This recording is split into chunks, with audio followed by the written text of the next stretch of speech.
2025 is flying by, and I'm not trying to rush it, but I'm already pumped for November because it's BGG-Con! Woohoo! I just love board game conventions that are all about playing games. So BGG-Con is one of my favorite happy places. I mean, where else can you go and play a bunch of hot new releases from Gen Con and Essen, and also discover weird old hidden gems in a massive game library? Join us this fall at the Hyatt Regency in downtown Dallas from November 19th to the 23rd. For more details and to grab your badge, head to BoardGameGeek.com/BGGCon. Hope to see you there.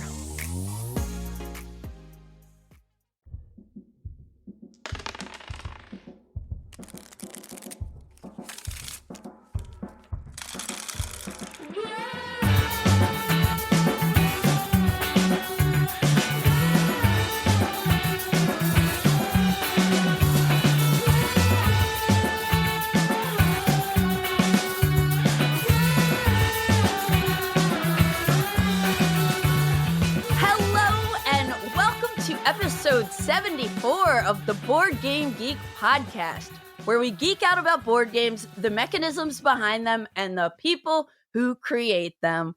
I'm your host, Candace Harris, and I am thrilled, literally thrilled to be here today with my good friend, Simon Ennis, who is a filmmaker and the director of this really hot documentary I just heard about that's on streaming now called The Hobby Tales from the Tabletop. How's it going today, Simon? It's going great, Candace. Long time no see. I know, right? You know, Simon, it's so awesome that we met each other. You know, we had such a random way to meet. I forget how many years it was. It in 2022 or 2023 or something? I think it was the Gathering of Friends 2022. I'm pretty sure. Okay. We ended up at a dinner at what's the wings place called in Buffalo near Niagara? Was it Duff's Wings or was Duff's, it Duff's? Yes. Yeah. So we ended up at Duff's with a large party. Like there were probably like 15 of us or so, and everybody's just like, you know, they got a bunch of tables lined up and everybody just sits down. I happen to sit next to Simon, and as people are looking at menus, it's like, oh, do you want to split some wings? Do you want to split a pitcher of beer? And Simon and I both didn't have anyone to split a pitcher of beer with, and that's how we connected. Yeah, and then I was partway through. I think it was pretty early on in shooting the documentary, but I was using your show to help cast the designers that I wanted to interview in the movie because of the visual component. So it's like I could actually see somebody talking on screen and see if they would work for a movie. So I insisted that picture of Yingling was on me because I've been like using you as almost like a casting director, an unofficial casting director for the movie. Well, the movie is out now. So how excited are you that it's finally like widely available and streaming? Well, it's great. I mean, it's the end of a really long process and one of the absolute best projects that I've ever been a part of. I mean, I've made a number of documentaries and nonfiction films as well. And often I like to make movies about subcultures and like kind of exploring new worlds. And this is the first time that I made a movie about a subject that I was actually part of because I'm a gamer already. I'm completely obsessed with it. So I think that's a once in a lifetime opportunity for me because most of the movies I make aren't going to be about something that like I particularly love or mean as much to me personally as the board game hobby does. So yeah, I mean, it was amazing. You know, it was a few years in the making, and then we had been on the film festival circuit for about a year. Our world premiere was at South by Southwest last year. You were there. Did a bunch of film festivals and then had a really great theatrical run in Canada, where I'm from. Basically in June and July, Elizabeth Hargrave, who's in the movie, came up and went on tour with me, Toronto, Edmonton, Vancouver. And then our last thing, which is why we were laughing that I said long time no see, is we had an LA theatrical premiere a week and a half ago, and you and me were there to introduce it. It was a packed house. It was really great. So yeah, I'm it's funny because on one hand, it's like I'm done all of the touring that I was doing between film festivals and all of these theatrical shows. But now, it's more than just like 100 or 200 or 300 people in a theater. Now it's like anyone can get it on iTunes and Amazon. So that's really awesome. I mean, I get, random messages on Instagram from somebody with like a board gaming handle that's so seen cool. it and is just like, I saw your movie and I loved it. So Aww. It's very cool. But I feel like I'm kind of done, even though the movie is starting, like now, right? in a lot of ways, the movie is just starting to go out into the world. Yeah, that's wild. And for people who don't know anything about what the Hobby Tales from the Tabletop is, what's your elevator pitch? Well, I mean, it's a documentary. It's almost like a mosaic portrait of our beloved hobby. So it is kind of a big portrait of the culture by having smaller portraits of just some of the people that populate it. So, we have a few designers, some people that I'm sure everybody on listening to this podcast have heard of: Elizabeth Hargrave, Eric Lang, Daryl Andrews. We have like a first time just newbie designer who's not a professional named John Haig, who's just trying to get 100 pledges on Kickstarter for his game. We talked to a philosopher at the University of Utah that writes philosophy about board games. We learn a little bit about how I got into board games, and we follow a very good friend of mine who's in my board gaming group, who's a very competitive guy named Dan Corbett, one of my best friends, who you know as well. Yeah. And he went to the first ever World Series of board games, which was a couple years ago now in Vegas. So we see how that works.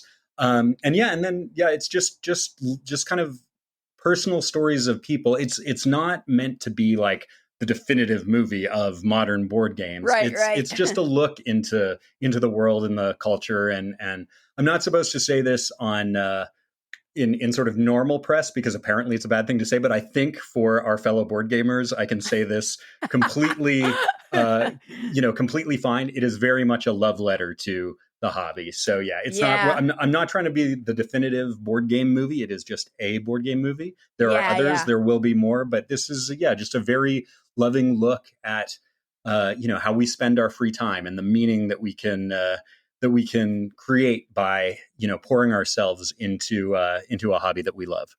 Absolutely. That was, so there a couple things come to mind. Number one, obviously I'm a little biased because I'm in the documentary, but I got to like experience kind of the making of this documentary from a unique perspective because like I've never been in a documentary before.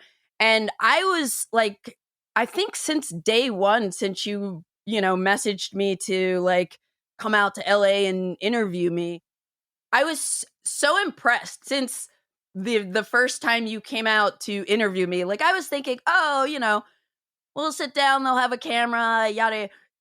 They rearranged like furniture, they put lighting outside and all sorts of cool stuff. And also we filmed a lot. And I know like I'm only one subject of many in this documentary, but we filmed a lot and it was great because we got to connect so much as friends and play games together whenever we were, in the same town together. But the thing I like really, really appreciate about this documentary and you as a filmmaker is like how it came together so organically. Like it wasn't like you had a script and you're like ba ba ba ba ba. You were like, oh, I met Candace and she used to play music and she's really into war games. And she has this designer interview series called Cardboard Creations that I'm using for casting. But like, you know what I mean? Like you didn't like from the beginning say, oh, I'm going to have Candace on this documentary and we're going to ask her these questions. It was my whole part in it kind of evolved as you were making it. And I think that like, that's so cool. I love how inspiring and heartfelt it is.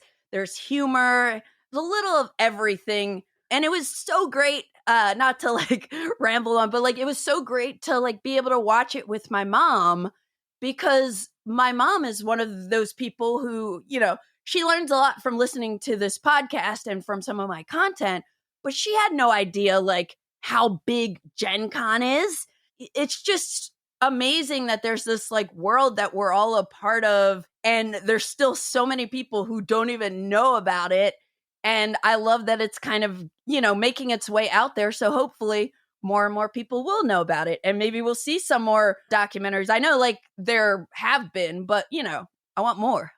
Yeah, absolutely. Well, first of all, shout out to Mama Harris, who I played one game with in a hotel at PAX Unplugged when we were filming there.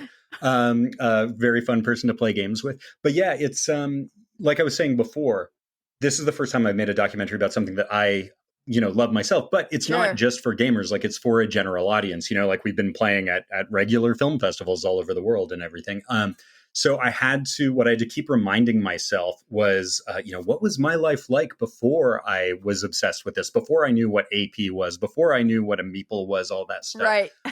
So there is a little bit of it. And as you saw, like at the very first screening at South by Southwest, it was like a sold out screening. And the very first question was from a non-gamer who was probably a woman in her 50s who said, he said, "Oh, I loved the movie. Thank you so much. I finally, after 30 years, understand my husband." Yeah.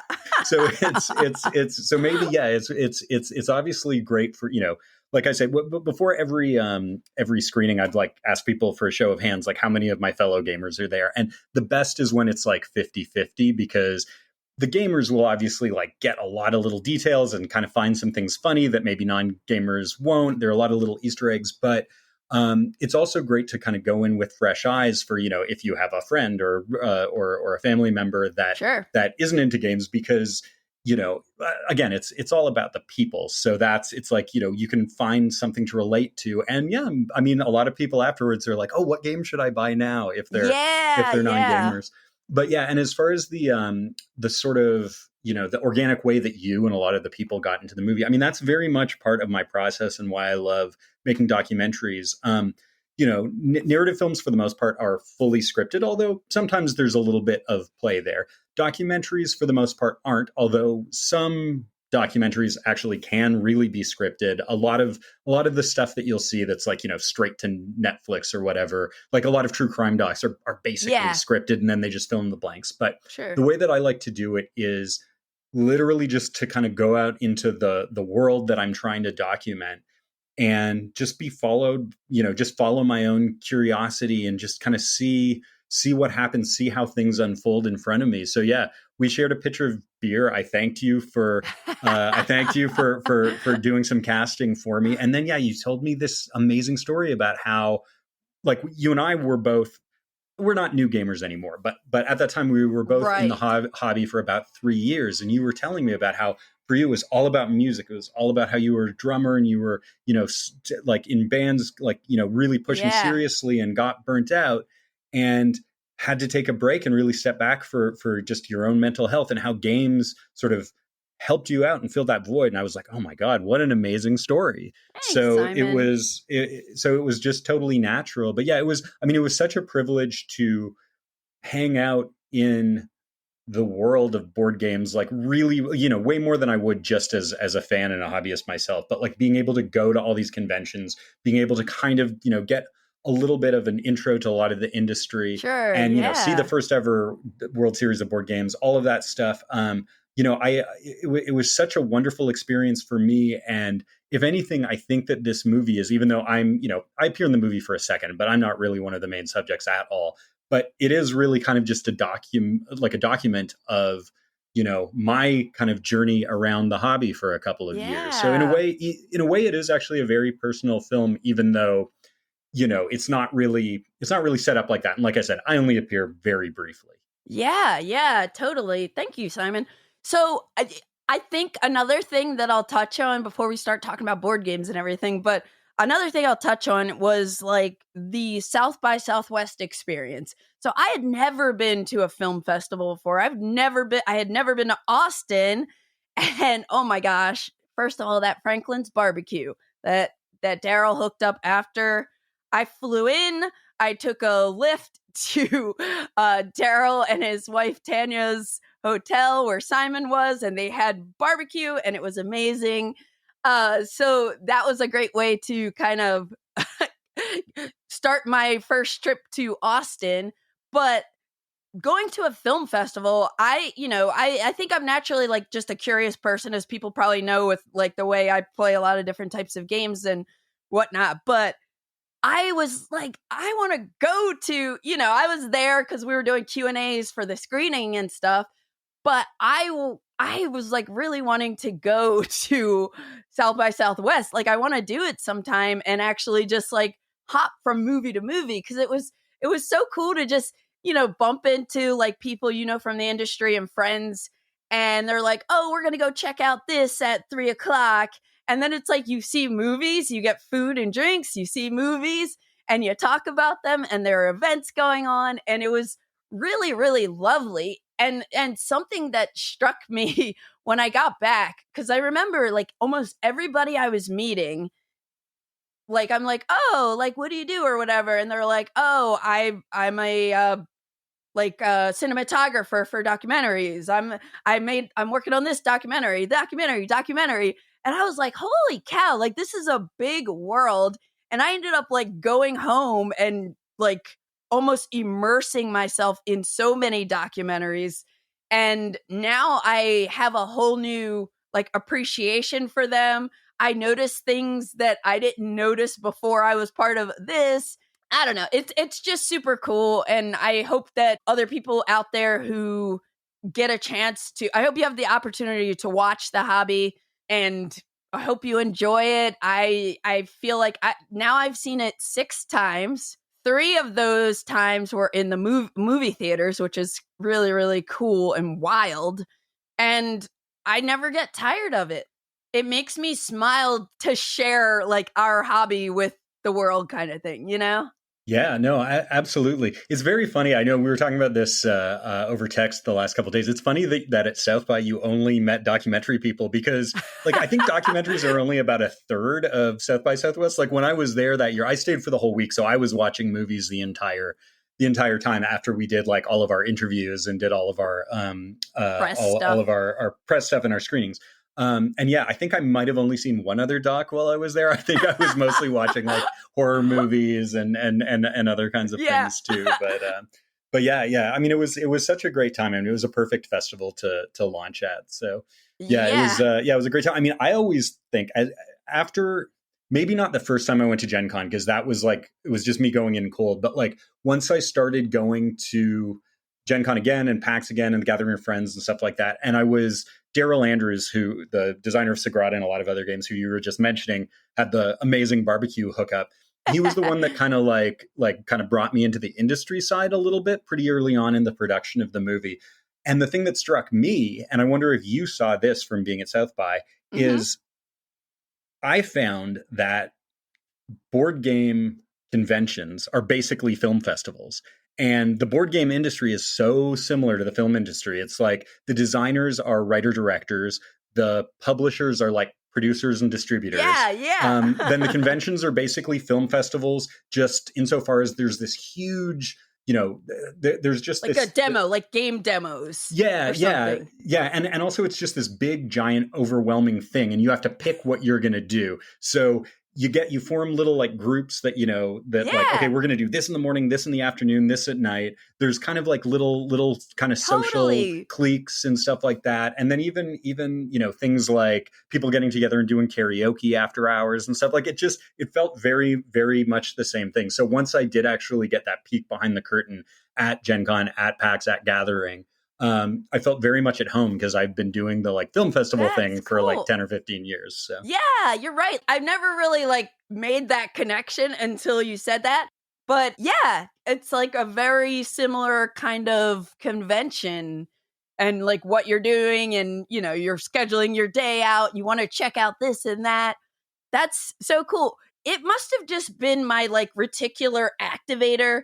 Are you familiar with that? It's like basically like at some point, friends of ours got a Subaru 7 years ago. And before they got a Subaru, I never noticed anybody driving Subarus. Then all of a sudden they bought their Subaru. I'm like, oh, there's a Subaru. There's a Subaru. There's Subarus everywhere. And it's like There were. I just wasn't paying attention to them. You know, my brain wasn't like noticing it. And I think that's probably why like my experience going to South by sucking in all the like people who worked on documentaries. And also, I just want to give a shout out to your whole crew. Awesome people, editing, Jesse, like Tiff, Matt, they just like crushed it. They're so nice. They did a great job. That was like really special. Again, the people, right? It's all about the people, and yeah, it was just such a positive experience for me. And like, I miss you guys, you know. So I'm glad you come out to LA every once in a while. And one day I will make it to Toronto. Yeah, you must. So you gotta answer this one question for me. Have you finished painting your cosmic frogs? Oh, not yet. Not yet, but they're coming along. You know, they're going to be that's so when Simon was in town last, we had a paint day where we sat with my friend Steven. We just set up, put a bunch of paints out, had lights, and just had this very chill afternoon of painting. And before Simon came out, I'm like, bring some minis, Simon, bring some minis. And he brought his cosmic frogs and they looked awesome. And yeah, it was just such a fun day. And we got some gaming in too. Yeah. I feel like that was, I mean, maybe not the final, but that was like at the end of this process of the movie. I like literally the day after the last theatrical screening, although I hear that there's actually going to be one in Seattle in a couple of weeks. There's like, there's sort of popping up here and there, but basically the last one for me was in LA.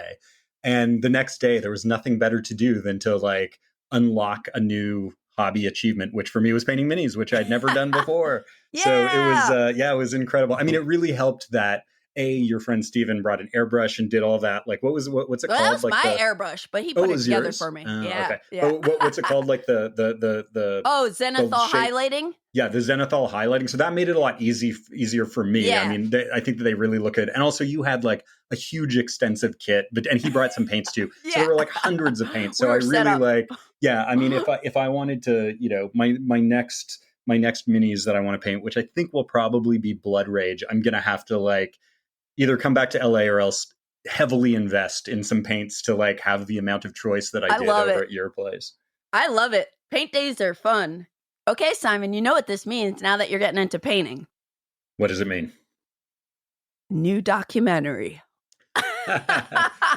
No, I think my board game documentary days are done. I think I'm like so happy with this film, and there's nothing better for me than when gamers come up to me and tell me that they feel really represented well by it. But yeah, I think this was the one thing I have to say about this topic. Now I'm just good to be back to being a regular gamer and do my weekly gaming sessions and play as much with my wife as I can too, and basically just play as much as possible. But I think it's new subject matter for me going forward. I mean, Warhammer is a new subject, kind of. Never say never. Never say never. Anyways, considering the hobby documentary is finally widely available, again, I was like thinking about how I have this like deeper appreciation for documentaries. And honestly, like whether it's like movies, music, or board games, I really love when different artistic mediums are like thought-provoking and kind of like hook me in and like make me feel feelings, I'll say, because it could be like joy, it could be sadness, it could be a lot of different things, but like when something like really makes me feel feelings, it's awesome. So I thought it would be a fun little creative exercise to explore like some of the feelings we get from films and documentaries and compare it to like feelings that we get in board games. So today we're going to discuss some memorable board games and board gaming experiences that evoke feelings we love from films.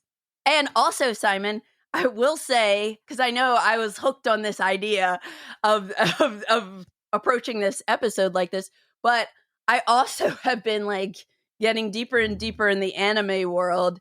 And I stumbled upon a video that was like the top 10 most like psychological thrilling animes or something. No. Sorry. It was the top 10 philosophical, not psychological thrillers. Love those too, but philosophical animes. And it made me just want to start thinking about things like this. And I'm like, sure. We could just talk about, oh, my favorite game is this, my favorite game is that. But I want to think about how games make me feel, you know? Yeah. Well, yeah, I love that. And I love that you're bringing a bit of anime in there too, because I know, you know, I just think of movies as movies. So like documentary, narrative, animation, like to me, there isn't actually that much of a like line between them. It's all just movies. It's all just something for you to lose yourself in. So I love that we're kind of combining all of those things. And it's not like just docs or just, you know, just even movies as well. Right. Anime is great. So yeah, that's a great idea.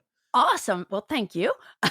But before we start talking about film feelings and board gaming, I'd love to hear what you've been playing lately, Simon. So let's jump into fresh plays.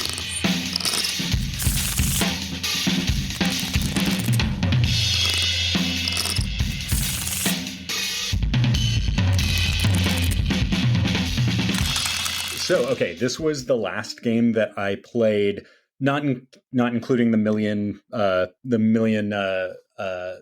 plays of Carcassonne and Azul I've been playing on BGA the last few days, but the last actual game that I took out of the box at my weekly board game meetup with my friends Dan and Scott, who are both in the movie, Dan especially, was Unconscious Mind from 2024. Nice. Which is made by Zax, Yoma, Laskus, and Johnny Pack. It's from Fantasia Games, art by Andrew Bosley and Vincent Dutrait, who is obviously one of the master artists in the board game world. So yeah, I'd been following this game for quite a while. I didn't back it on Kickstarter. I don't back too many games on Kickstarter, but I was really thinking about it. But then again, it's like, if I was going to do it, I was going to have to like buy everything. I was like, what if I don't like this game? I think I had just had like a bad experience on the Kickstarter that I had backed before and was like, no, you know what? I'm not going to pay like $300. I'm just going to wait till this comes out and see. Yeah.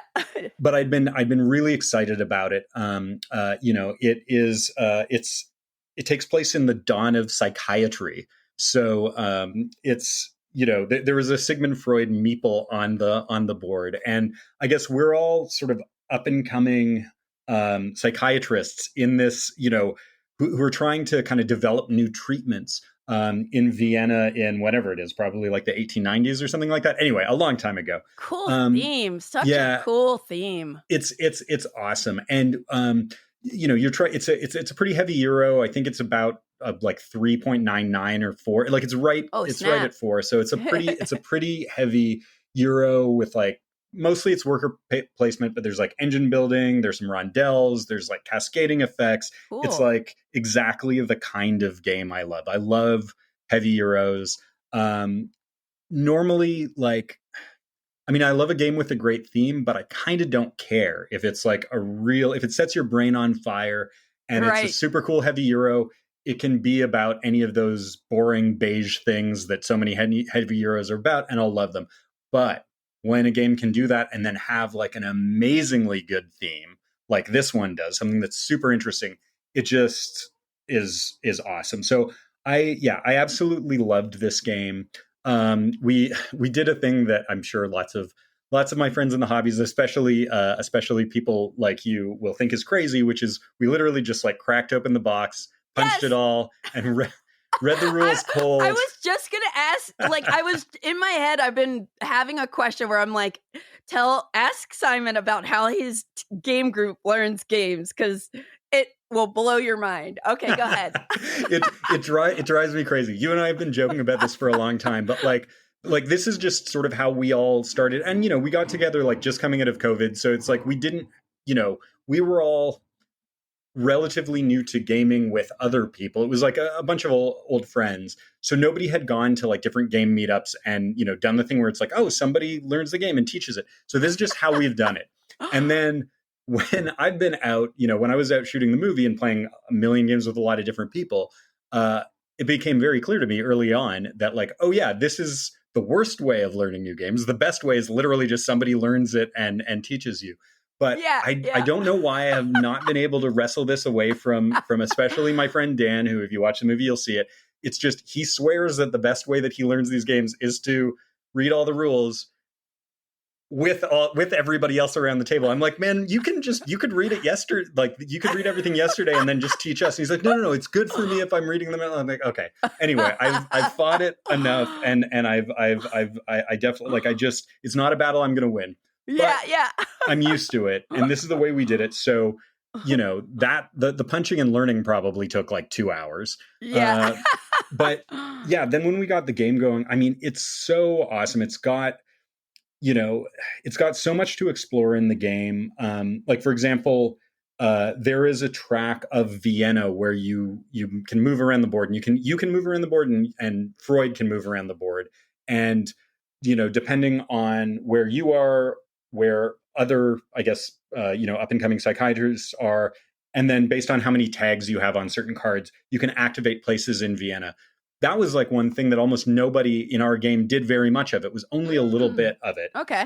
So that is already something that seems unexplored to me. But I mean, really what you're doing here in this game, well, one thing that's great. So it's basically a worker placement game, and the workers that you're placing are ideas. It's literally just kind of like a thought bubble thing that you place, which is really cool. Like, there's the way that they integrated the theme, and this is so clever, that just being one example of it. A big part of what you're doing too is getting patients and then curing them. And that to me is awesome. Like, first of all, the patients are all kind of historical figures from around there. Like, there's like Franz Kafka, one of my favorite writers. I cured him in this game. Or like nice. Egon Schiele, the painter from around then. So that's really cool. And you set up the patient, and then above them, they have 2 dreams. And these dream cards like are awesome. They look like surrealist art. And basically it's kind of contract fulfillment. Like, you need to get a bunch of resources to then kind of cure them, wipe the dreams away. And one thing that's really cool is once you bring the curing track down or whatever, but like the treatment track down to a certain point, your patient has reached catharsis, and you actually pull a thing off of the patient card. And that thing is kind of like a see-through card that has all this other weird art on it that also kind of crosses out a bunch of abilities they have. Wow. So once you've brought your patient to catharsis, you literally like take off this thing from them, and then they can start acting in all these ways that can help you out. There's so much depth in here, and it's so much fun. Like, I really loved it. Like, just after one play, I'm like, yep, this one is staying on my shelf forever. I'm going to teach it to my wife, Stephanie. It's awesome. A really great game. And I mean, if you like a heavy Euro, this was great to me. And like I said, the bonus was the theme was incredibly cool and worked into the mechanics extremely well. And the art is very beautiful too. So it looks great on the table and was super fun and thinky. Wow. That sounds awesome. I have actually been really, really excited to play Unconscious Mind. So I was excited when I found out you played it, because that was something we almost got to play together. But I am definitely going to bust this one out soon. I also have plans to interview Johnny. So there will be, at some point, probably later this year, an Unconscious Mind Cardboard Creations episode. It just seems super cool, and I'm glad you really liked it, and I'm looking forward to trying it. So that is Unconscious Mind. I think you're going to like it. Like, based on the games we've played together, I have a feeling that you're going to like it.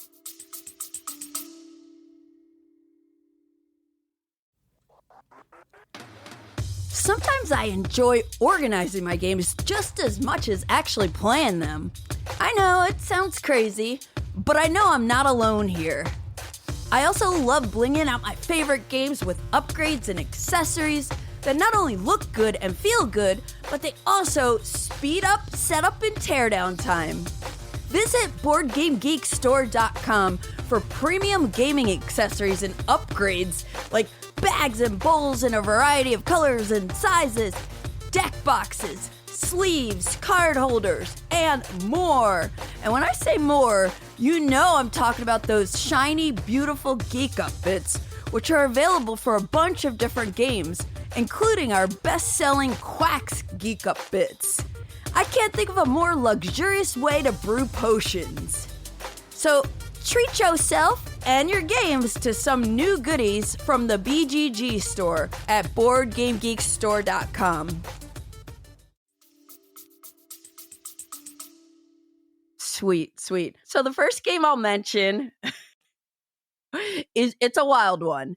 As my good friend Jake always says, this is one of my esoteric trick-taking games. So my friend Tim brought over a game called Man-Eating House. Yes, I said Man-Eating House. This is a game that was originally released in 2016. There was a Japanese edition. It's designed by Kunihiko Tsuchiya. The new version, there's a new English version from, I think, 2024 that New Mill Industries put out. Daniel Newman from New Mill has been, for the past couple years, I feel like, been going to all the Tokyo game markets, checking out a bunch of different, mainly trick-taking games, and putting them out from the publishing company that he has called New Mill Industries. So anyway, this game is available through them, which is cool if you're into weird trick-taking games. Now, this one plays with 3 to 4 players, and you will not believe it, but there's a flow chart. There's a flow chart. So this, like, thematically, there's like this old man, and there are ghost cards and children, and they're also like, I think, like dangerous situations or something like that. But it's a must-follow trick-taking game. But there are, like, you have to follow the flow chart, which you kind of get used to. Like, I'm making it sound like it's like this grueling thing, but you kind of get used to it after you play like a game. And it's also one of those games, like a trick-taking game, where it's just one hand of cards. Like, you play the hand, and that's the game. It's not like you play multiple rounds or anything like that. There are 44 cards. 3 different suits, green, yellow, and red, and they're ranked 1 to 14, but there's also a dog in the green suit, which is a 0, and there's a single red card that's a 15, which is the old man. And the old man is like the most powerful card pretty much in the whole deck. And the cards that are ranked 1 to 3 have like a child on them, so those are children. And then the ones that are 12 to 14 are ghosts. And those are the cards you want to win, because each child card or ghost card is going to be a point. So when you win tricks with those, you're going to like keep those for scoring. When you play a 4-player game, which is the first way we played, you have a partner, so it's 2v2. But when you play with 3 players, it gets even weirder, because basically 2 people are on a team against another player, but you don't know who they are at the beginning of the game. Like, basically, whoever has the old man card is on their own team. There's a couple ways they can win, but meanwhile, the other 2 players are working together. Now, the thing is, you don't know. Like, let's say, hypothetically, you get dealt the old man card. I know I don't have it, but I don't know if you're like on my team or not. And then there are also moments where you pass cards. So like my friend Tim did in the our first 3-player game, he waited till an opportune time to pass me the old man. I pretty much at that point could not do anything about it. And it was a brilliant play, brutal, but brilliant. But let me tell you a little bit about how like the tricks work. So, you know, I call it one of my esoteric trick-taking games. So there's a victory judgment chart. And as you're playing tricks, it's must follow. And there's no trump suit or anything like that. And typically, like, whoever plays the highest rank card, regardless of the suit, is going to win the trick. But with the flowchart, there are lots of exceptions. For example, if a little girl gets played, that's I think the 4 card. Basically, you trigger this like Kagome, and basically, if you lead with the rank 4 card of any of the 3 suits, you're going to trigger this Kagome, and we put that in a display like face up, so we know one of those 4 girls are out. And then the person who triggered that decides if we pass one card to the left or to the right. So that is the way you pass cards, is by leading and playing that one of those 4s. And so if that happens, the trick pretty much ends immediately, and you like do the card pass, and then that same person leads again. Now, the old man, because it's a 15 and highest card wins, will almost always win. But if the dog is played in a trick with the old man, the dog wins. So that's the only way the dog can win. Then there are these cards in kind of like the middle ranks that are called like dangerous areas. And something happens with that. But then there are ghosts and there are weapons. So if a ghost is played, a ghost card of some suit, and then like somebody plays a weapon card, the person who played the highest weapon card is going to eat the ghost or kill the ghost, I guess. And then the trick kind of resolves. So there's all this like really, really wacky rules. And it was fun. I don't know. Like, we played the 3-player game twice, and I feel like it's hard to win if you get stuck with the old man. But I think that's also like a beginner's mentality that I have there, because I think there are some like clever things you can do. And I think that's just interesting that, the fact that, hey, this 3-player mode, the 3-player version, we don't know who's on my team, and like just how you think about it. So I thought that was really interesting. And I love just like team games in general. But like I said, there's a flowchart, and it's wacky. The theme is wild. So anybody out there who's into just kind of like quirky trick-taking games that are doing something a little different, check out Man-Eating House. Yeah, it looks really cool. I pulled it up on BGG while you were talking, and I love the art on the cards. And yeah, that I mean, I saw that flowchart there too, and it didn't look too crazy at all. Like, it looked very easy to follow. It sounds nuts, but when I looked at it, I'm like, oh yeah, I can see how this would go. It's just a pretty easy reference. But yeah, I love like there's the card with like the old man with the staff with all with the skulls behind it. It looks awesome. It looks really cool. Yes, yeah, it was. And I had heard, like I said, this game it's been out since 2016. And people deep in the trick-taking world, some of them had, the Japanese edition. So I've heard about it, but it's like I finally got to play it. And yeah, it was cool. We'll have to break this one out around Halloween. Yeah. Next time I see it, I'll have to pick it up too. I had no idea about this game, but it does sound like a lot of fun. Yeah, and I don't know. You might only be able to get it through New Mill's website. I'm not sure, but Board it Game is. Bliss usually grabs, which is like in my neck of the woods, usually grabs kind of weird stuff. I love like Board that Game too. Bliss. I've ordered some stuff there too. What else have you been playing, Simon?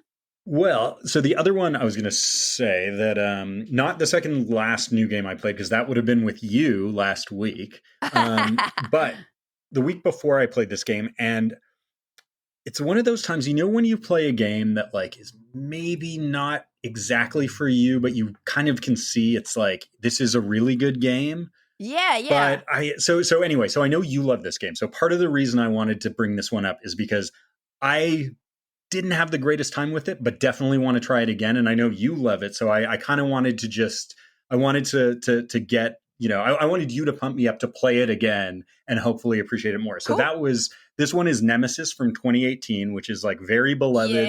Adam Kwapinski, Awakened Realms, which is kind of a semi-co-op game, although sometimes, there are hidden roles and you can go against it. It's like hand management. It's like dice rolling and battles and stuff like that. And it's basically like the movie Alien on a ship. Like right. the movie Alien as a board game, because you wake up on this ship, you're out in the middle of nowhere, and there are these aliens and viruses and stuff kind of infecting you and your fellow crew members. There are like fires that start and have to be put out, and you have to. I think that based on like cards you flip at the beginning of the game, there are going to be like 2 different winning conditions. But because we all have character cards, sometimes I'm led to believe this did not happen in my game. Sometimes, the characters can kind of be sneaky and, try and do something so that they are the only ones that win and the rest of the people Yeah. can lose. So like they can kind of sabotage the group's plans to do something to beat them. Yeah. Basically, you get two objectives at the beginning, like you said. One of them is like I'm going to be cool and work with the group objective. And the other one is like, I really want this spaceship to go to Mars, and everybody else thinks we're going to Earth, and I'm going to sneakily do this, and then make it such that I win the game. But yeah, okay, go ahead. Yeah. So first of all, it's generally kind of not exactly my kind of game. Going around a map and then rolling to fight baddies is like, I can get into it sometimes, but that's not that's like really not kind of my number one. I've developed into just such. I mean, I love light games, I love medium games, I love heavy Euros, but I'm like, give me the tracks more than the rolling. Yeah, I love it. How you just distilled it to moving around a map and rolling dice. No. Now, you know what? I say that, but we're going to talk about more games later, and I am actually going to bring up an example of that I do love. So I don't know. I mean, it's like it's kind of like, I get it. Yeah, it's kind of like look, like I typically don't like games where you have to like be kind of instantly creative or do improv or like be a character or something. Mm-hmm. Or so usually like, kind of games you want to play Trajan. Yeah, kind of. Yeah. I mean, well, that's not my favorite Steffenfeld, but yes, yeah, that's kind of what I want to play. Or I love fast card games as well. And there is really a thing for like a straight medium game that I love. But yeah. So for example, like Blood on the Clock Tower, absolutely not my kind of game. That kind of stuff seems like hell to me. And yet that game is an amazing game. I played it with you twice, and then I played it again another time. And I think it's like a masterpiece, and I've had an incredible time. So even if a game isn't like, quote unquote, my kind of game, sure, there are always exceptions, and I can always get into that kind of stuff. And like Blood on the Clock Tower, like a total home run of a game. Even though generally that kind of game is not for me, but it's so good, and I've had such a great time. So this is what I'm hoping for the next time I play Nemesis, because this time I played it, like I said, not totally my kind of game, but the theme was awesome. It really did give me that feeling. Like I could have actually picked this for a game that gives you movie feels, because it really did. The art's really cool, but Admit it, Simon. You're afraid of aliens. I'm not afraid of aliens at all. You just wait till my next documentary is out. There's some actual very good alien content in it. I'm not afraid of aliens. I love aliens. But I mean, well, these aliens you should be afraid of. I mean, they're coming to like kill you. Gross. Right? They're gross and they're coming to kill you. I guess with this one, I just found, and I think it's, I mean, there are games like that. Like, for example, I've played a lot of Mansions of Madness, which is super cool, and I love. Which I've still never played. Yeah. Oh, it's great. I mean, you'd love it, and is kind of along the same lines. But I think, and maybe we just had bad luck with this game, but the way that like the cards were turning over, and the way that all of the random stuff came up, it just kind of slowed down everything to a crawl, and we were like never really able to do stuff, to like move around. Like it just kind of felt like I felt like we never really had much of a chance to do anything, and so it was just kind of like a slow frustration. And by the time we got close to the end of it, I think I had, and I don't math out everything that I do in games anyway, but I feel like 3 or maybe it was definitely 3 turns from the end. I was like, there's no way I can get out of what I'm doing. Like really nothing that I will do matters for the next like the last 3 turns of the game. And that's like such an annoying feeling to feel, because it's like I wish I could have just gotten knocked out of the game and I was just dead or something, because I was too far and had to deal with an infection and couldn't get around this door. And it's like, okay, like, am I even still playing the game? Well, not really. And that's kind of a thing that's frustrating. That said, maybe if the deck was a bit different, or certain of the randomized aspects were different, maybe we would have had just like an amazing time and felt this incredible story. But sadly, it didn't really show for me. And like I said, I'm not even fully blaming the game. Right. It could be just other things. How did how did everyone else that you played with like kind of feel after you played? Did anybody enjoy it? Yeah, so this wasn't with my normal gaming group. This was over at my cousin-in-law's house with a couple of his friends and then my cousin as well. And my cousin and I had never played it. The other at least two of the other three had, maybe all three of them. The ones who had played it before, I think, were kind of more into it, and they were like, "Oh yeah, this one wasn't so good, but that's Gotcha. just kind of like that's kind of how it goes." So it's like, yeah, I mean, if I'd played it 5 times and it had been super fun, and then played it once and it was this, I may have just lucked into like a bad like combo. Yeah. But that being said, in a perfect world, there wouldn't be a bad combo. Like you always, and I'm fine with losing a game. It's not about that, but it's when it gets to the point where it's like what you're doing is completely meaningless is a bit frustrating. You know what? That's so interesting because I have another friend who he was like, I do not like it and like he said for a similar reason. I think he said, he's like, you don't do anything or you don't get to make any choices or something like that, which, I feel bad for you guys because like I've played Nemesis probably like 4 or 5 times now. And every single time it's been like amazing, like memorable, funny, like the very first time we played, because we were all new, as 4 new players, we were playing with good friends, and fires, like rooms started catching on fire. And we had no idea, like we knew one of the lose conditions was if all the fire tokens are placed and you need to place one or something like that, you're dead. But we did not know the event deck because like games that have events, I typically don't like to like look through them. Like I like to be surprised when you play. And so we happened to pull I think within like a couple rounds, we had the 2 worst fire spreading event cards. And it just got out of control. And we were like newbies. So we did not know that we needed to like really take care of that sooner. So it's kind of funny. But then I want to say like a month or I don't remember how much longer or how much time later, the same 4 of us sat together and played again. And we had this like just crazy story, like a famous story where Matt was the scientist. He's his miniature is a little guy in a wheelchair, and he ended up attracting like the queen alien. So you have this big alien mini with this little guy, and he is like, "Oh, should I try to like fight?" And we're like, "No, run," because we're on the rest of us are like on the other side of the ship. And then so he like goes to run, and you have to like flip a card or something to see if the monster like scratches you on your way out. And he was completely safe. So we were like, "Oh, relief."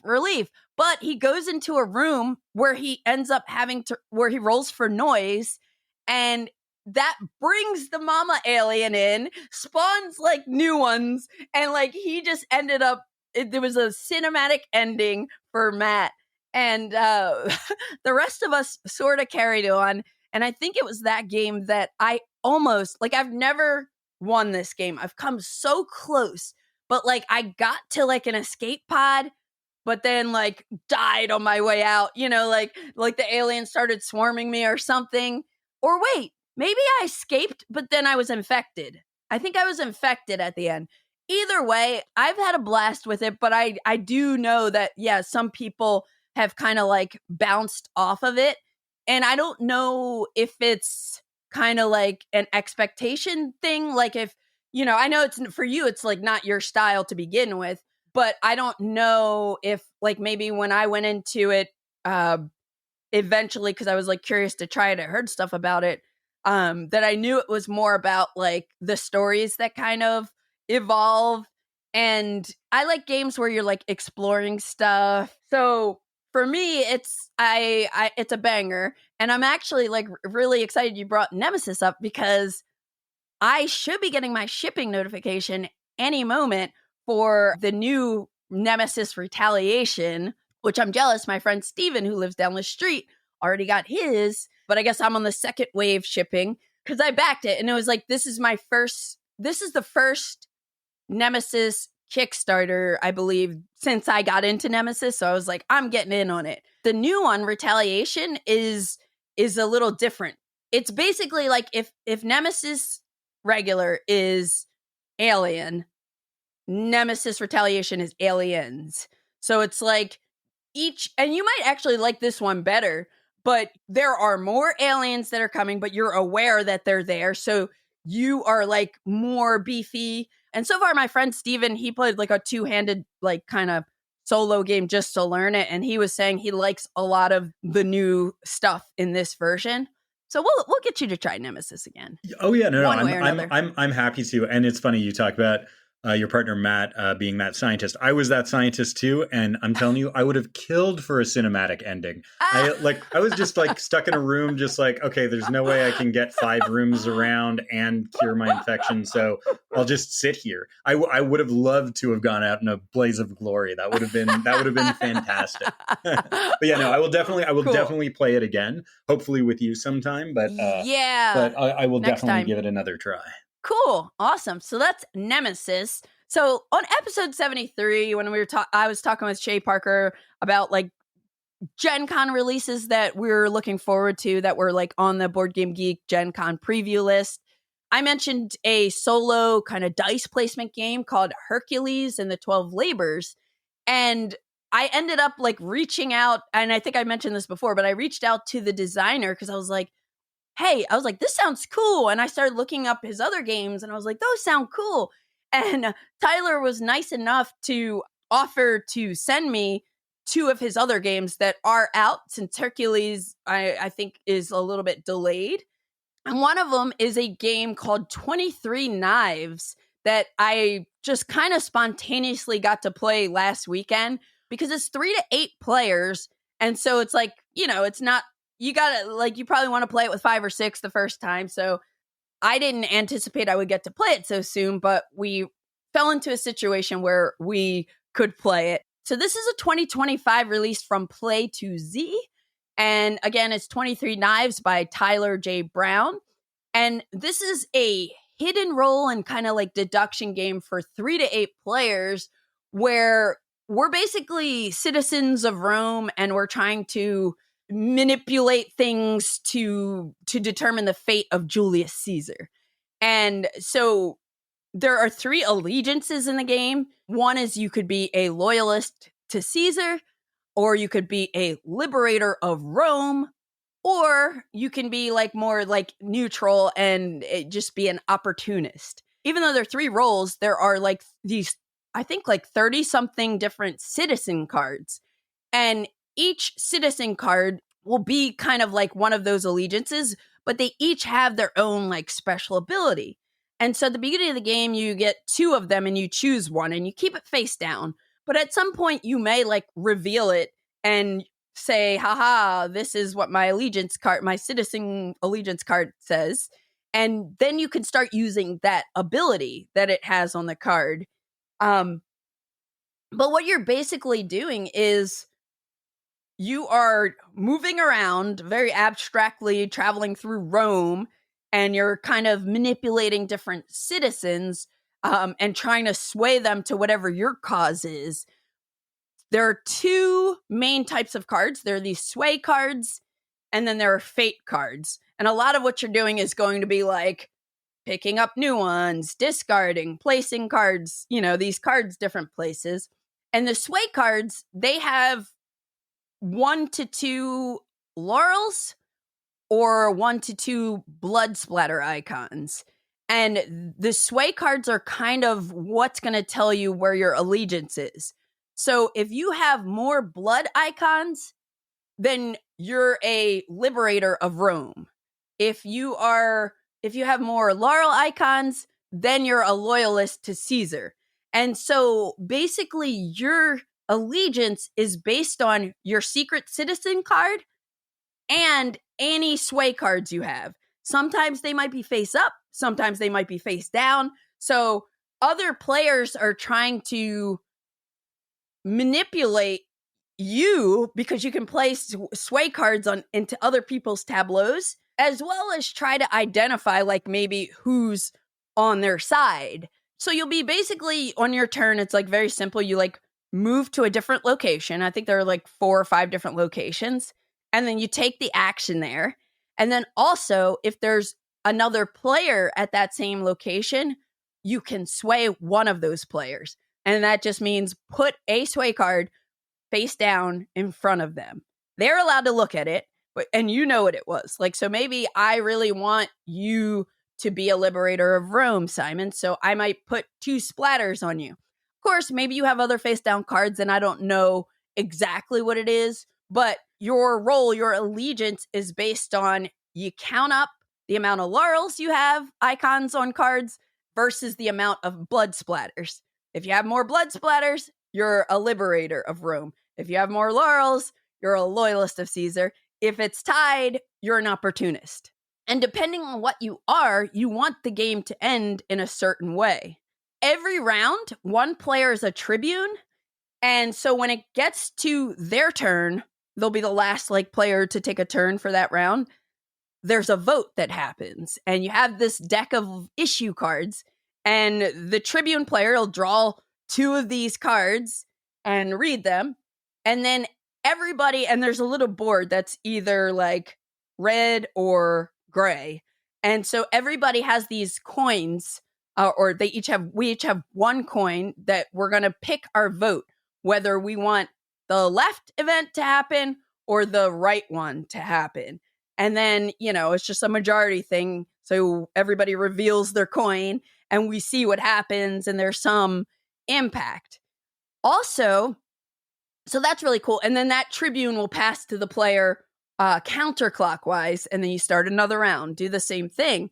And the way the game, pacing wise, ends is you have this area in the center of the board. I forget what that location is called, but that is where you can play fate cards. And these are the other type of card. And each fate card is either a card that has knives or doves. If it has knives, it'll have 1 to 5 knives. And if it has doves, it'll have 1 to 3 doves. And when you go to this action location, there are slots in a circle around the center of the board, maybe 5 or 6, I forget. And some of them will have a shut eye, meaning you could place the card face down. Some of them are face up only, and some of them you get to choose. So if you go to this particular location, you play fate cards from your hand face up and or face down, depending on the slots. And when that circle of cards fills up, they get dumped into a pile that is evaluated at the end of the game. And it also kind of triggers moving forward towards the end of the game. They have these stairs, these cardboard stairs you can use. And there's a knife, which we couldn't find the knife for some reason. I bet you it's just going to pop up randomly somewhere. But there's a knife that you kind of move up these steps every time that card circle clears. And then at the very end of the game, obviously there's shenanigans that are happening. But at the very end of the game, you're going to take that stack of cards, everything that got dumped up there. Some things we know, some things we don't know. And you're going to reveal them, and you're going to count the amount of knives, noting that doves cancel knives. So if you have 25 knives and 5 doves, you have 20 knives. And if you are a loyalist to Caesar, you want to have less than 23 knives in there to win. If you're a liberator, you want more than 23 lives or knives. And if you're an opportunist, the opportunists get to do something neat at the end too. So if you end the game and you have an equal amount of laurels and blood splatters, you're an opportunist. And you can play another, I think, single card to change the fate. If you can do something, you might be able to win. But it was really, really fascinating because it felt like there were so many cards in this stack. And it's like, wow, they're going to be like 60 knives, you know? And by the time they, you know, Tim's like dramatically like revealing them like 4, dove, 3, you know, reducing the knife count from the doves, there were only 26. And it like blew all of our minds. Like the way you kind of perceive that it's going to go down was like way different. It was really fascinating. I think we all were like wanting to play it again at some point, and I definitely do want to explore this more now that we kind of like know how it goes down. Like I love the voting. Also, the other thing that's interesting is that you really don't have a ton of control of which side you're on, because I think there's only one way you're allowed to like play a card into your own tableau. So a lot of what you're doing is you're taking cards from other players and adjusting your strategy based on the way you're leaning, sort of. And again, this is all like, I've only played it once, like initial impressions. I might play this 4 more times and be like, oh, you know, you can do this, you can do that. But it was really, really cool. And I really like it. It's like a different take on kind of a hidden role game. And I've brought up a game by Jenna Feli, speaking of Cosmic Frog, called Dur the Lesser Houses. I've talked about it before.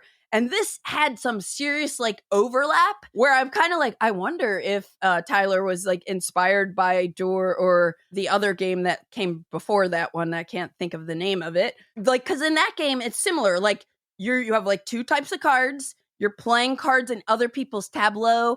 Something happens, you know? Of course, the Jenna Feli Dur is a lot weirder, like in the scoring and everything. But yeah, but I really liked it, and I really want to play it more. Again, it's 3 to 8 players. 8 players sounds wild, but I'll try it. How are you on like hidden role games? So it depends. It depends if you're like playing a role and you're like talking and like lying and kind of basically doing acting or improv. I don't love that normally. This doesn't sound like that's the case at all. Because Right. like your role is hidden, but that just affects how you play the cards. So this sounds very appealing to me. And I pulled it up on BGG as you were talking. And yeah, the table presence is cool. That staircase is awesome. So yeah, I like a thing that sounds appealing to me is how, as you're getting the cards, you have to shift what your strategy is. I love, very much like my filmmaking, I love, you know, kind of being intuitive and having to react and respond to whatever I'm faced with and adjust my thinking that way. I find that like really tickles the brain in an interesting way. So yeah, this sounds very cool. I hadn't heard of it, but I would like to try it now. I think it's just the nature of like so many games coming out these days, because I think I remember hearing about it, but I really like it really didn't fall on my radar until I looked up what other games Tyler designed. So now I'm glad I do have it, because you're right. You know, in a game like Avalon, it's like, oh, can you put me on this mission? And you're like secretly trying to be good or bad. Like this is like a little more intrigue to it, because there's some hidden information. The people who are playing these sway cards on you, they know how they're trying to sway you. They might not know what other cards you have if they're not turned face up, because there's certain effects that will turn cards face up. And yeah, it was neat. I really want to play it again. So that's 23 knives. Cool. We kind of talked about the hobby a lot on the front end here. But again, I think being a part of that documentary experience with you and becoming friends with you, like it all just made me kind of appreciate documentaries more. And it made me like start thinking about, especially when I knew I was going to like talk to you on here, what do I love? And I'm coming from a documentary perspective just because that's the angle I'm thinking. But I know just in general, like film and films and movies, like the thing that I love about documentaries, or that like they kind of like stand out to me, they're always like these like kind of fascinating stories. I love that so many of them you learn something new, you're exploring the unknown. sometimes you're learning more about something you already like know a little bit about. And some of them, if they're done right, they just suck you in. There's so many different types. They're like happy ones. I tend to watch the like the murder mysteries and the cult ones and the dark ones, and for some reason, like I'm drawn to them. It makes me like think about my life differently. I know you've worked on multiple documentaries. How did you get into like filmmaking? Oh, wow. Well, I would say it was my childhood dream, but before that, when I was like 6 years old, I think I wanted to be a detective because I loved the like classic Sherlock Holmes films. But no, but Cool. pretty soon after that, by the time I was like 8 years old, I wanted to make movies. I was just always obsessed with them when I was a kid.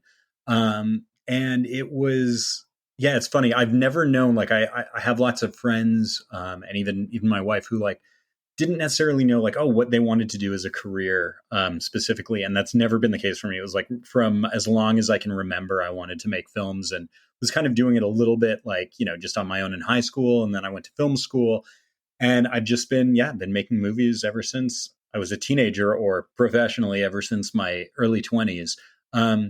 And I do both narrative and documentaries. And I mean, there are some practical differences between the two, but for the most part, it's there isn't much of a division, because the thing for me about movies is just like losing yourself in a world, just Sure. or like it might In be a losing yourself world. in a yeah, it might be like in a dreamy sci-fi or fantasy other place, or it may just be something that's based in the real world, or askew a bit. Like I love old film noir, so I love like old crime fiction and stuff like that, and that really so it could just be a style, or it could be a world, or it could be an alternate universe or anything like Sure, that. but sure. but to me, it's all about that. It's about the immersion in another place and being able to interact with that other place. And I mean, especially, and this is actually something where I do not feel like there's any correlation with board games whatsoever, is but for me it's like it's always about the people. So either the characters that, if it's a documentary, you're meeting along the way, you're interviewing, you're filming, or if it's a narrative film, you're writing and then working with an actor to kind of create. But like just getting to know the people. I don't That's the know, there are same thing no, you love in board games. well, sort of. I mean, I guess getting to know the Got people him. in board games is literally getting to know the people who are across the table. It's not like the game in and of Yeah. itself. So for this assignment that you gave me, I was more focused on the thing that like maybe is the least, or maybe is like not as big about my documentary process, which is all people oriented. This is more about the like losing yourself in the dream of another Cool. world. So games that like really just like have pulled me in, and I feel like I'm just somewhere else. Yeah, and you have a unique perspective because you're a film enthusiast, but you're also a film maker, creator. Out of curiosity, when you make movies or think about the hobby, what are you hoping that people feel when they experience watching it? Well, I mean, with the hobby Tales from the Tabletop specifically, I think, and partly this is because partly because the subject matter is board games. It's such a joyous topic. And partly it's because we actually got like our funding, we got greenlit in May of 2020. So it was like deep in the pandemic. I couldn't shoot for like a year and a half. No cons were happening. Nobody was Oh getting my together to play. So I was gosh. just like sitting around What playing that games timing. basically just with my wife. Oh yeah, it was brutal. Oh, So I think because of that, and because I did a lot of thinking about the project and planning of the project, and like just jonesing to go out with a camera and start filming while we were all disconnected from each other, I think that the thing that I really wanted to do the most is make something that was full of kind of joy and positivity and emotion, and the meaning of just like what being together and doing something we love for fun is all about. So honestly, I hope people just, like leave with a smile and get to know some of the subjects of the movie, like yourself and all the other people that are in the movie, get to know and just like really like them as much as I do. And just, yeah, just think about how powerful and meaningful it is that we can spend our time with this joyous hobby that we can pour our creativity into and pour our competitive feelings into and pour our friendships into and pour our, mental stimulation into and all the reasons Sure, that we love the board sure. games. But in general, I would say to answer your first question, what do I hope people feel when they see a movie that I made? More than anything else, I just hope that people feel something, like Yeah. feel some kind of deep emotion. So it can be sort of project specific. This movie, The Hobby, is definitely about the joy and the laughter and the warmth. But yeah, I'm working on a horror movie too, and I hope people feel really, sketched out Creeped out, and yeah. creeped out and everything. What about you have a moon documentary, right? Yes. Yeah. So a movie I made prior is called Lunar Sea, and it's about people that, well, they don't really have anything to do with each other, but it's people who are obsessed with the moon in various ways. So I talked to an astronaut, the fourth man to walk on the moon, who, since he's retired, he's been painting lunar landscapes and putting a little bit of moon dust from his spacesuit into the actual paintings. Wow. I talked to a guy who lived sort of outside of Sacramento, who claims that he legally owns the moon and all the planets. He found a loophole in the United Nations Outer Space Treaty, and he's been selling moon lots for $20 for now about 40 years, and he's made millions of dollars doing it. Talking to a young guy who was trying to start a DIY space program so he could go and live on the moon himself. But again, and I mean, it's sort of the same with The Hobby. I feel like The Hobby is almost a spiritual successor to it. These are all just kind of portraits of various people that have a similar connection.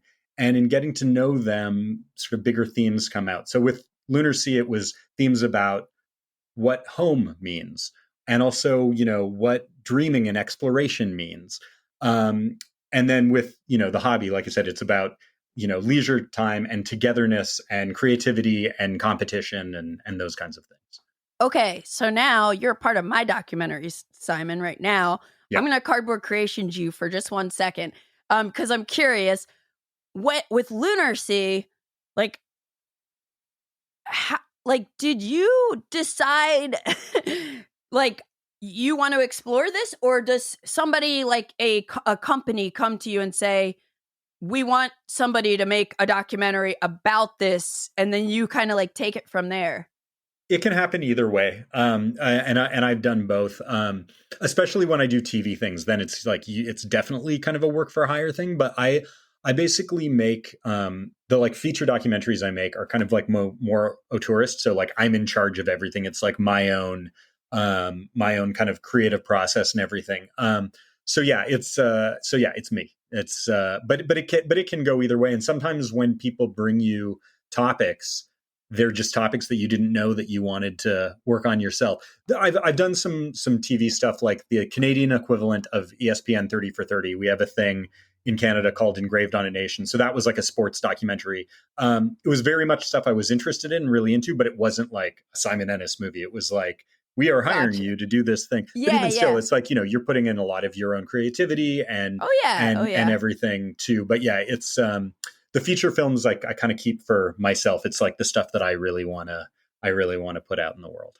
Cool. Yeah, and it's very similar to working, being a musician. It's like I've done stuff where people like hire me because they need a drummer to play on like their album.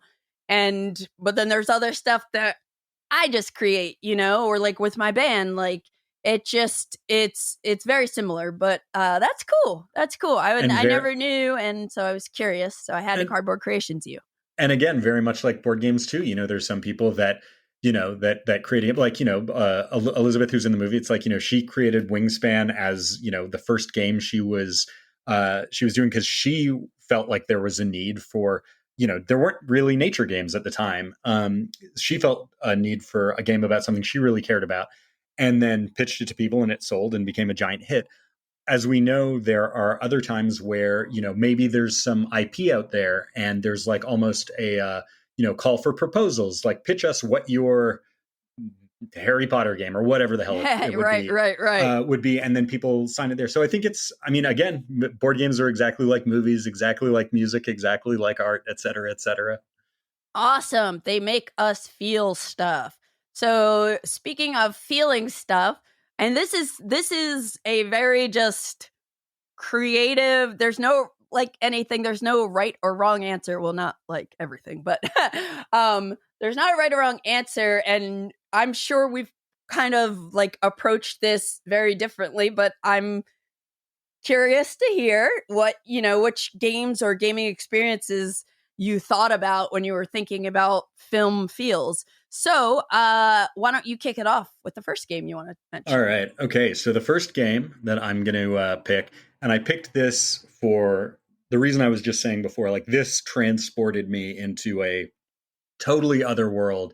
I love heavy Euros, so I don't care if I'm like trading in colonial times or whatever, something that I do not care about. If I'm moving the tracks up and doing cool combos and whatever, I'm happy. You feel good. That being said, the times that I played this game, I have like literally feel like I've been transported into the subject of the game. So that's why I'm picking this first. And it's Abomination, the Heir of Frankenstein, by Dan Blanchett, Plaid Hat Games 2019. Again, it's a Euro. It's a worker placement. Have you played this game? I have not. I've kind of always been curious about it because I know they have a game night episode, and I feel like I've seen the board or like at least the box cover I can picture. Yeah, tell me more. It's really cool. So you're playing, I guess, Frankenstein, like Dr. Frankenstein's daughter. I think it's like 20 years after Frankenstein is dead. And for some reason, you're in Paris. I'm not sure why, instead of, a castle somewhere. But basically, you're trying to carry on Dr. Frankenstein's work. And for the it's very Euro worker placement style, but then there are some things that actually that actually, like, there's an event deck of cards. And there is a little bit of dice rolling. You're not fighting bad guys, but you are rolling. You're rolling for lightning strikes once you put together your monster. But you're doing it's so dripping with theme that, even me, who kind of can say like, I don't really care about theme unless it's good, like this just swept me completely off my feet. The way that it looks on the table, it's not a game for children at all. It's like very gory, actually. But you're literally going around and you're getting pieces of cadavers. I think you can get them from the morgue or the hospital. I think you can maybe get them from the gallows. And I think if like you really need some and it just comes down to it, you can just go to a back alley and murder somebody. Oh, snap. and as the one great thing is that, like, as each what's the word? Each round kind of goes, your body parts will start to decompose. So you have to use them before they get completely rotten. You can even like buy ice to kind of just keep them from rotting a little bit. Really? Oh my gosh. There's so much great stuff. And then so some of the locations that you go to and that you really feel, it's like there's the cemetery, the public square, hospital, morgue, there's the academy. Because the thing is too, you have to do research. So you have to kind of get up on your research track so that you have the education enough to put together this body that you're then going to try and, animate with lightning and stuff. Cool. Yeah, at the beginning of each round, there'll be like a new event card that will, sometimes it'll just like, block off certain places on the board you can go, but other times it will, do something to a specific player, or it'll, change the rules for a bit. I'm somebody that often will skim over flavor text, but when playing this game, we read like every bit of flavor text when an event card happens, because it's so good. It's so well written, and it just kind of really puts you in there. And like I said, like, I don't love, there are games with dice that I love, especially with like, dice drafting, like Castles of Burgundy or Rajas of the Ganges or stuff like that.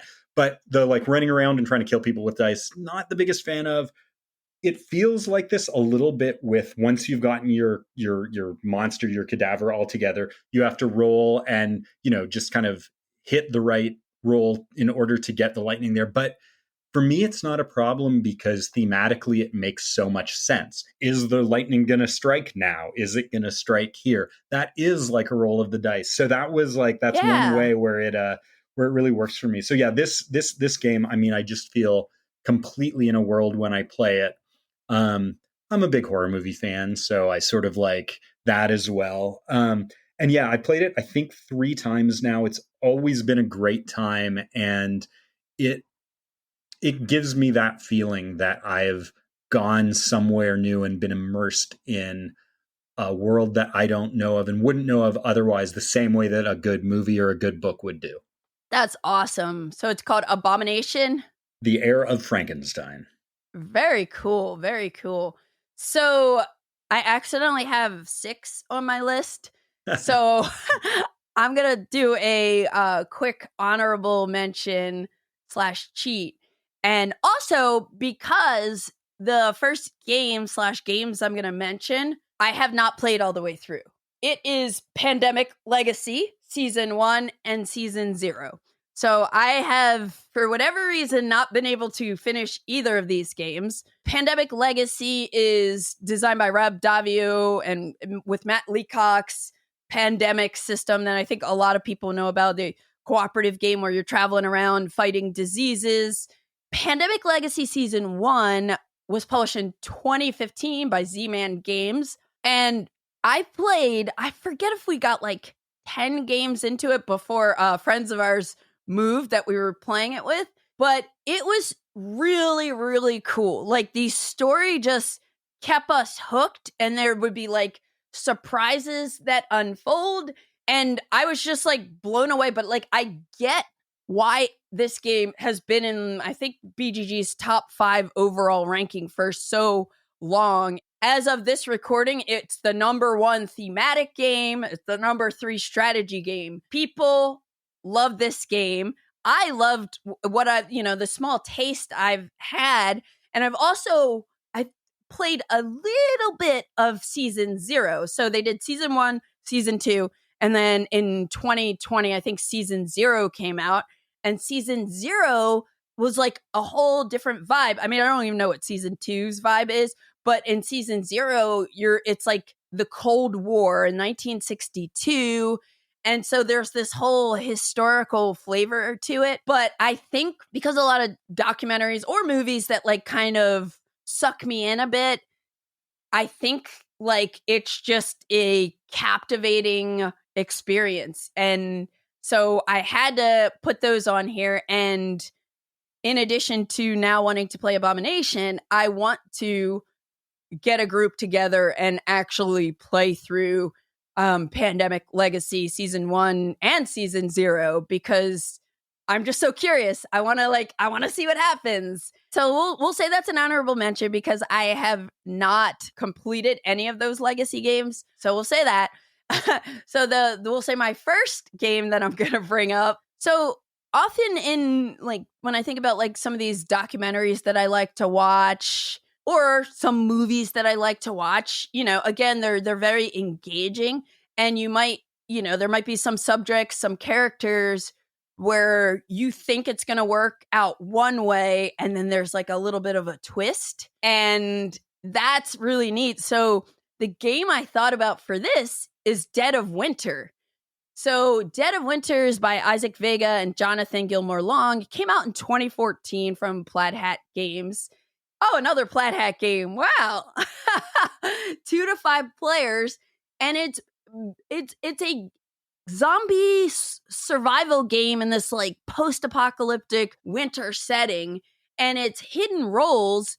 But the thing is, somebody might be a traitor and somebody might not be a traitor. So you don't know. So you're kind of in this like wintry kind of setting, thinking you're like working towards, stopping all these zombies with everybody, but you don't know. And again, this is like going back to Nemesis also, like you don't know if somebody is possibly trying to sabotage things.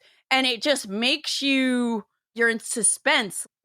You're thinking twice about everything everyone says, like, oh, Like, why did Simon blink twice after I said we need to add more food? That was sus.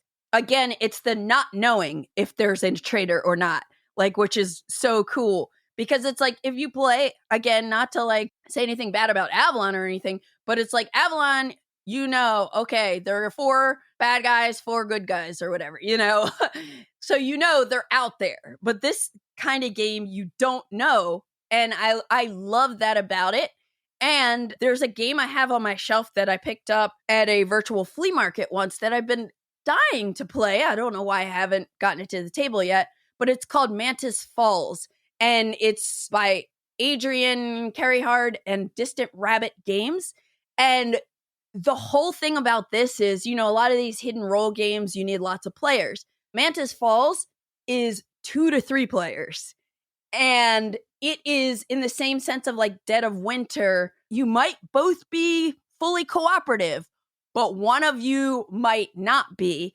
And actually, Simon, you with your film noir, like this is definitely like a film noir vibe, because the whole thing is, so we get our roles, right? We don't know if you're the traitor, it. But if you're not, you don't know if I am or if I'm cool, And we basically like witness something and we're trying to make our way out of this like neighborhood, and something went down and it's kind of like scary. But again, you don't know if I'm trying to sabotage things or if like we both really want to like get out of it.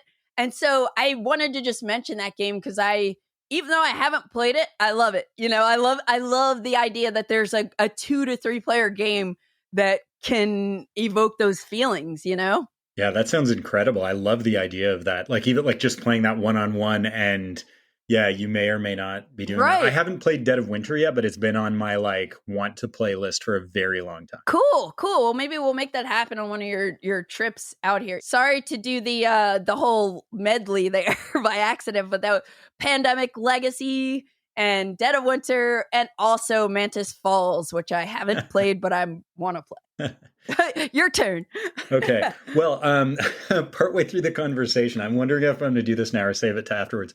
I actually realized partway through that, oh my gosh, the best version of this idea of a game I did not prep, and it just hit me what my number one pick would be. And that is Detective City of Angels from Van Ryder Games. Ooh. By Evan Derrick, 2019. Okay. I did not put this on my list until now, and then I just realized, no, this is actually the game, even more than Abomination, that puts me in a world. Wow. Have you ever played this game? No, I don't think I've even heard of it. Oh, wow. It's awesome. It's like Van Ryder, they do Final Girl and stuff like that. Sure. And this is, it's basically, I don't know if you'd say exactly 1v all, but pretty much it's a map of LA. It's film noir Los Angeles. And most people are playing as detectives, and there are cases. So you can go through, I think there's 10 cases, and then you can buy more. I've only done about 4 of them. It can be anything from a murder to a bank robbery to something else. But the person kind of running the game is called the Chisel. And they are trying to kind of stop the detectives from solving the case. So if you're a detective and you go to a place and then there's a witness there, the Chisel will play the witness and is allowed to lie in some cases. Like they basically have their own little booklet, and they can either lie, tell the truth. Sometimes like the card will tell them that they have to do this or that. And the detectives can also like kind of like press them some more. If you press somebody and they're lying, you get a little bit, you get something on them. If you press them and they're not lying, you kind of lose a little bit of it. But basically you're going on this map of LA, you're getting clues, and it's, within X number of days, the rounds are days, you have to solve the mystery. And I think that there's a way for all the detectives to solve it together, a single detective to solve it, or for the Chisel to foil all of the detectives. Wow, cool. Now the thing is, so when my friend Dan got this game, I was like really nervous because film noir and crime fiction are like just some of my absolute favorite things. And Yeah. I'm so versed. I've seen hundreds of film noirs. I've read tons of old like 40s and 50s,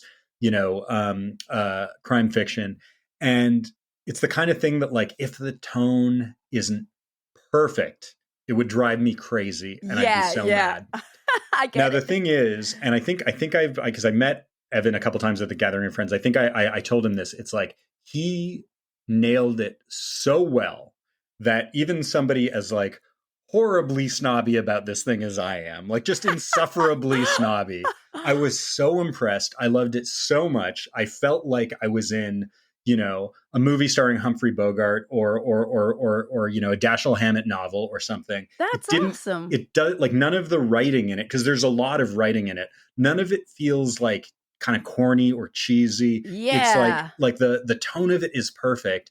And you really just feel like you're doing something. You feel like you're a detective in the 40s in LA going around.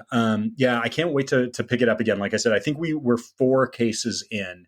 But Cool. Dan's kid usually plays the chisel, and sometimes it's hard to get a teenager to like sit with you for 2 hours and Yeah, do this. yeah. That's But cool. Taylor's great at it. So actually, and you know what?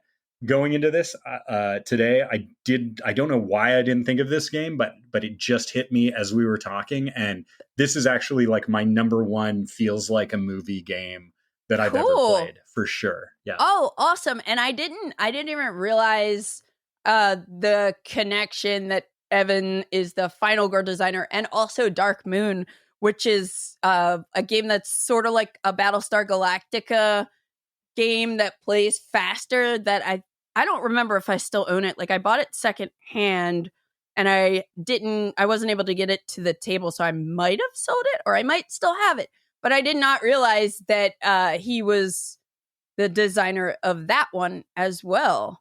Oh yeah. Oh, I've seen this Dark Moon. Yeah, I haven't played it, but yeah. Oh, and it literally does re-implement Battlestar Galactica. Wow. Yeah, Cool. yeah, I want to try this yeah. sometime. I'll do the caveat thing too. So I Okay. actually was going to do a Final Girl later. So that's going to be one of my runners up. So I was going to do the final. I mean, I played a bunch of Final Girls, not all of them. I really do love them. I'm a big Freddy Krueger guy, so the one that I picked is Nightmare on Maple Lane, which is basically the Nightmare on Elm Street ripoff that is really, so that is a game. This was the game I was going to say. You go around the board and you're rolling against bad guys, and somehow I really like it. Maybe because it's a solo game, maybe because I love the theme. But one thing about this specific Final Girl that I think is super cool is that because what's his name? Dr. Fright, not Freddy Krueger, Dr. Fright in this game, can only kill you in your dream. You have to go back and forth between awake and at night. And during your waking hours, you can do certain things, but you can't actually kill Dr. Fright unless you do it in your sleep. And I thought that was a really clever and really, a mechanic where the theme of the game comes through and really makes you feel something. So that was why that was going to be one of my games. But Detective has knocked it out. But and I don't think actually, yeah, this one was actually AJ Porfirio, not Evan on this Final Girl. But I know he's sort of part of the Final Girl thing. That'll be my. Well, we both have done a little like extra honorable mention thing. But yeah.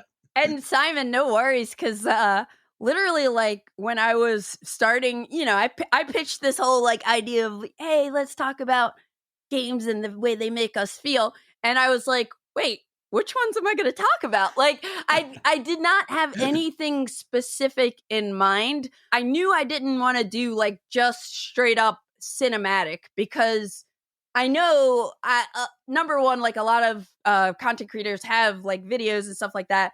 I wanted to just kind of like think about it differently. But when I sat down, I was like, oh crap, like what am I going to talk about? And I just like kind of sat here and looked at my game shelf, and also I wrote down a couple of the things that hook me in with documentaries and films that have some of those same feelings. And then it was just like I had so many ideas. So like the fact that you're just like, oh yeah, like I remember that, is like, that's the same thing that happened to me. and then I had to kind of whittle it down. Yeah, I have a list of like 7 more runners up, but I won't throw them in too. Even before I thought of detective, like literally just as we were talking. That's awesome. That's awesome. Well, the next one on my list is a game that I've only played once so far. I've owned for a while, and I've been dying to play it again ever since, and it's called Leaving Earth. It's a game designed by Joseph Fatula. It came out in 2015 by the Luminaris group. Oh, Luminaris. That sounds like Severance, right? Lumen? Oh Whoa. yeah. Huh. And that's why it's on the list, because it reminds me of Severance. No, I'm just kidding. I'm just kidding.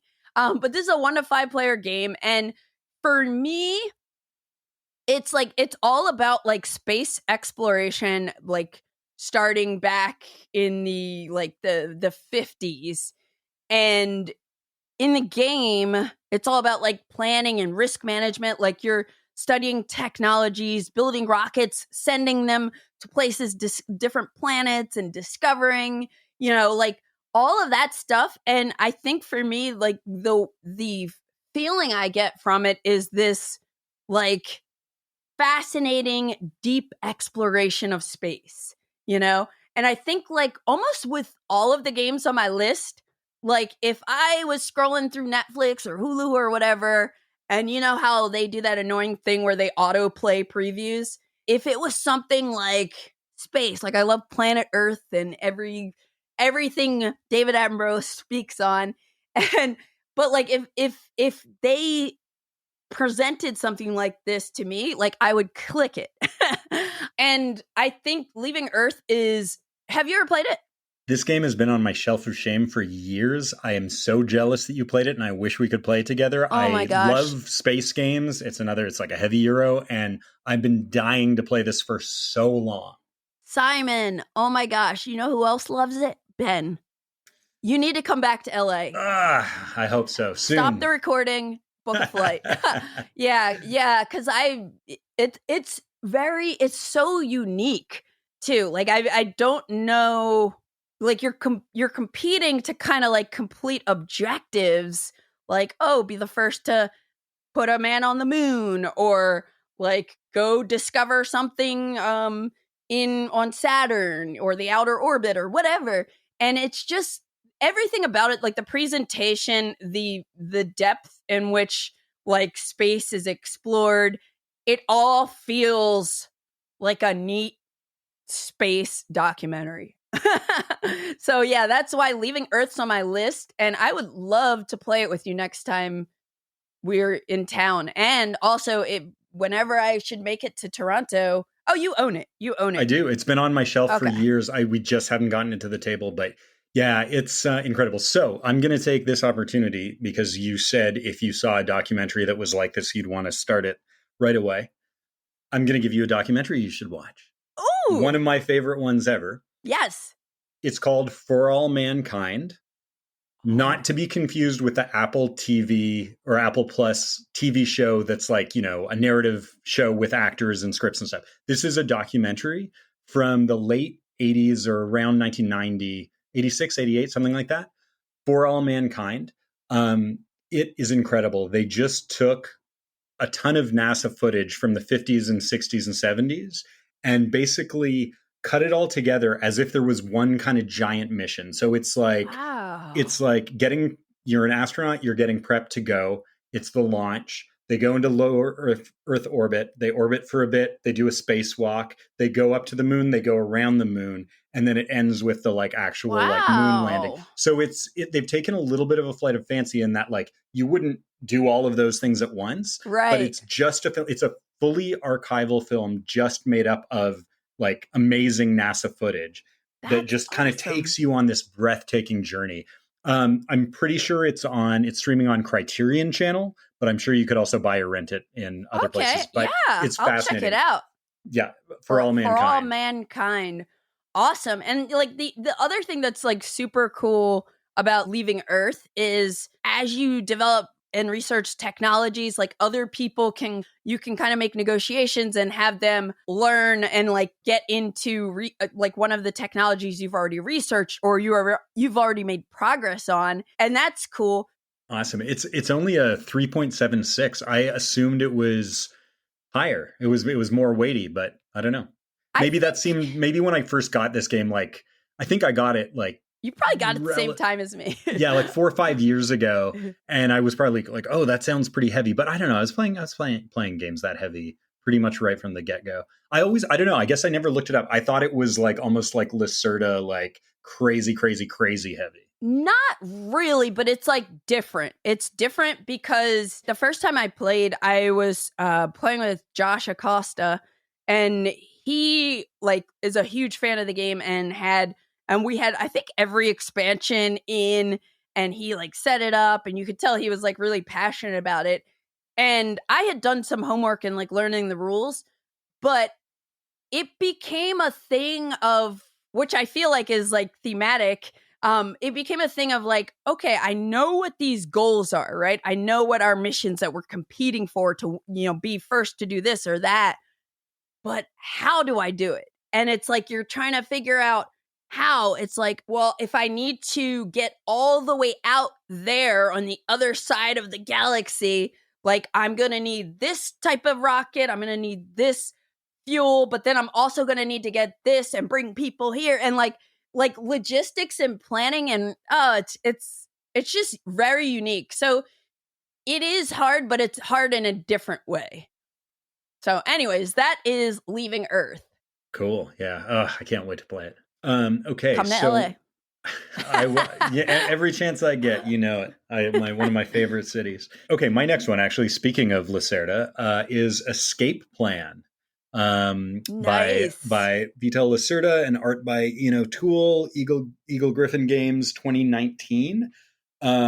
So I played a few Lacerdas now, and I love them. He's amazing. This is like his lightest of the big games. Right. It's actually only like a 3.67. I don't know if I love this one or On Mars most, but this one gave me the feeling that we're talking about. So this is why I picked this one. So it's a worker placement game. It's also kind of in a crime fiction, film noir sort of universe, in that your gang's big heist has happened already, and the cops have been alerted, and now everybody's trying to scramble to get all the money they've stashed around town and then get out of town first. It's mostly a worker placement game, but it has other stuff that'll like trigger this or that. And the reason I picked it is actually for the cinematic feels, or for the film feels, is not so much about the world it puts you in, although it does put you in a world I felt like I was in a heist movie, or at least the thing. But the reason that I picked it is because there's something in board games that I absolutely love that I don't think is talked about enough. And this was a perfect example of it. And this example is so clear because of the theme that I thought it was a good illustration of it. So in filmmaking, especially script writing, but directing films, editing films, narrative documentary, usually you're going in sort of a 3-act structure, right? Gotcha. I feel like a lot of games, not the story of the game, but just how you interact with the game, also kind of has a sort of 3-act structure too. So think about it this way. And you can take a game. I almost thought of Terraforming Mars for this, but I just thought Escape Plan was better because thematically it worked more. But you're playing a medium to heavy Euro. Usually the first few rounds, that's like Act 1. It's like you're figuring out, okay, what are all the important things here? What, in a movie, it's like, who are the main characters? What is the setting? What is the premise? In a game, it's kind of like, what is important? What will I need to put together to get myself going? Like, if it's an engine builder, what will I need? Yeah. How will I need to organize stuff to build an engine? And you're doing that for a little while. And then at some point in the movie, it's usually 20 to 30 minutes into the movie or X number of rounds into the game. You've kind of broken through to another level. Now you're not doing all the like setup anymore. Now you're in it. Whatever the main thing that you're doing it. So you're, if you're playing Terraforming Mars or something, you're doing all these like combos. You're trying to start, get on the map. You're activating, the stuff on the cards that you have, but you're basically like doing the meat of the game. And then this is when a game does this. This is, my favorite thing. This is the thing that I'll give the most praise to designers. At a certain point, around 2/3 of the movie or the game, now you've crossed into Act 3, and oh my gosh, it's a ticking clock. The end is near. Everything's ratcheted up.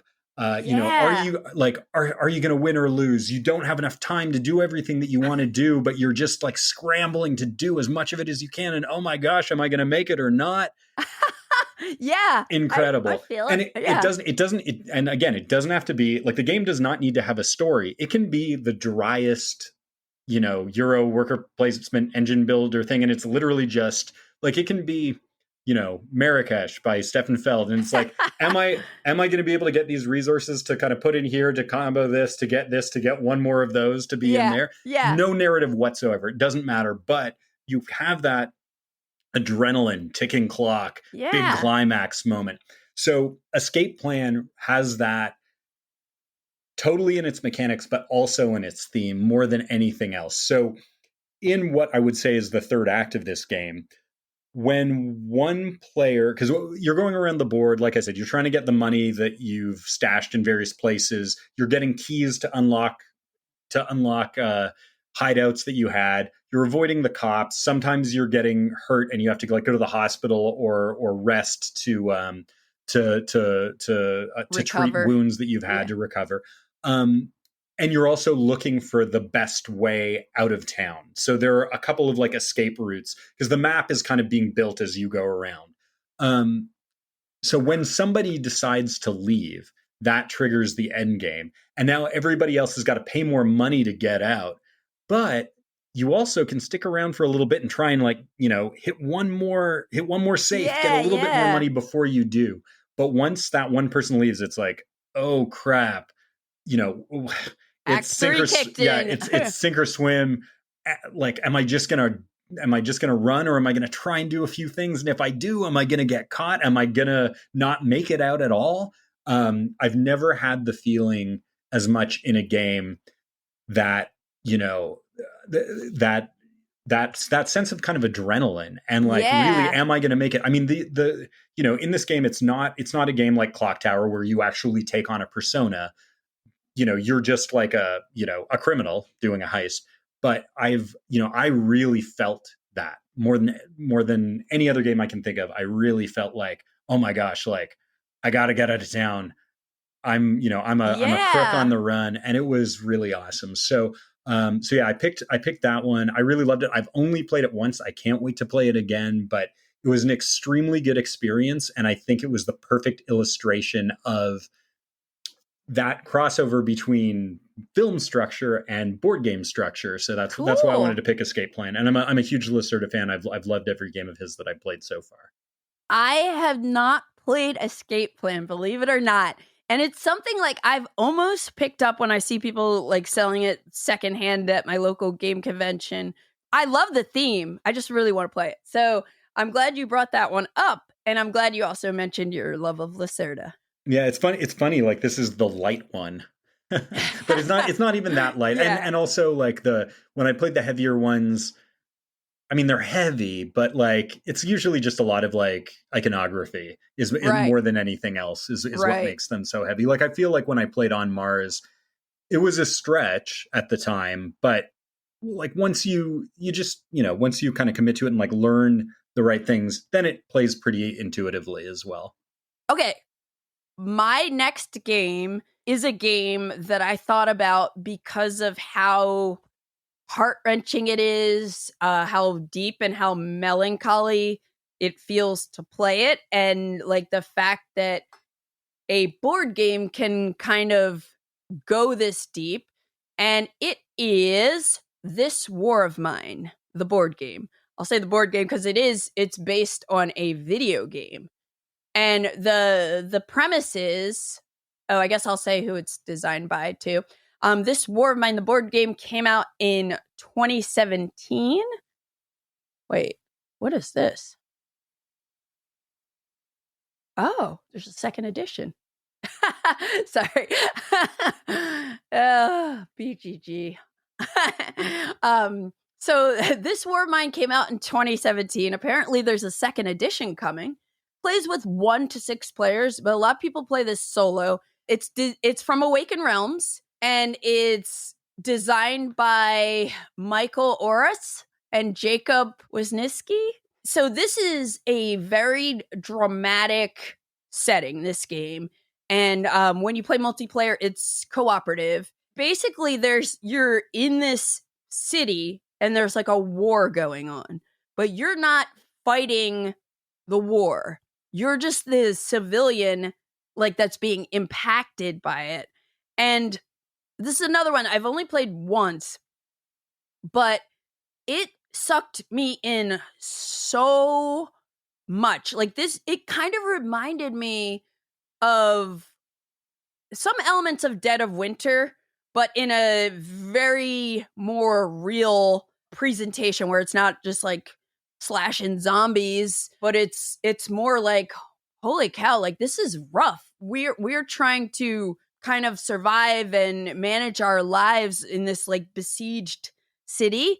And it's just like really well done. And it's something I've held on to for like, I have a long list of games that like when I have some time to myself, I would love to like just set it up and like play all day kind of thing. Not that it like takes forever, but just to have an afternoon to like revisit this game, I think would be awesome. There's like a daytime and nighttime phase, if I recall, and like you're trying to like kind of take shelter in this house. You got to like remove rubble. You're searching rooms for things. You have to like break through like barricaded doors. And then at nighttime, other things happen. There are different characters and there's like story, and it's really cool. Like I'm pretty sure I'll quote Bonacor on this. He brought this up on one episode of the Quad, and he was just like, I think he said like it made him cry, like this game. And it's very deep. It's, it's kind of like, I know some people don't ever like really like watching things that make you feel sad, but if you do, this is just like that. Like where you watch something and it's just like, it makes you feel some deep emotions. And so I had to put this War of Mine on the list. Very cool. I have not played it. I didn't really know about it, but that sounds that sounds so intriguing to me. I mean, if it can really like evoke emotions like that, then I definitely got to try it. Yeah. The only game that I've seen that's made anybody cry was Stay Cool, that party game where you have people yelling at you and stuff like that. It feels like it's like torture. It's like Guantanamo Bay, the party game or something. but this is a different kind of tears. This is actually emotional tears, not just like panic at having like people yell at you to spell things before the timer goes up.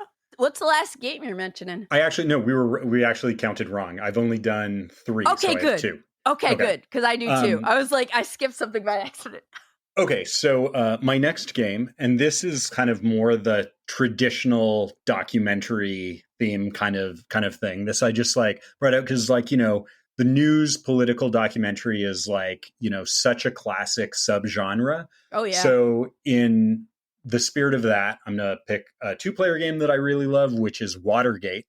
Yo! Simon, that was the one I just accidentally skipped over. Did you really? That was going to be one of yours? Wow, I amazing. have Watergate on here too. Well, we can both talk about it. That's perfect. Okay, so 2019, Matthias Kramer for Frosted Games. It's like hand management. You play event cards, and it's like kind of a tug of war 2-player. Yeah.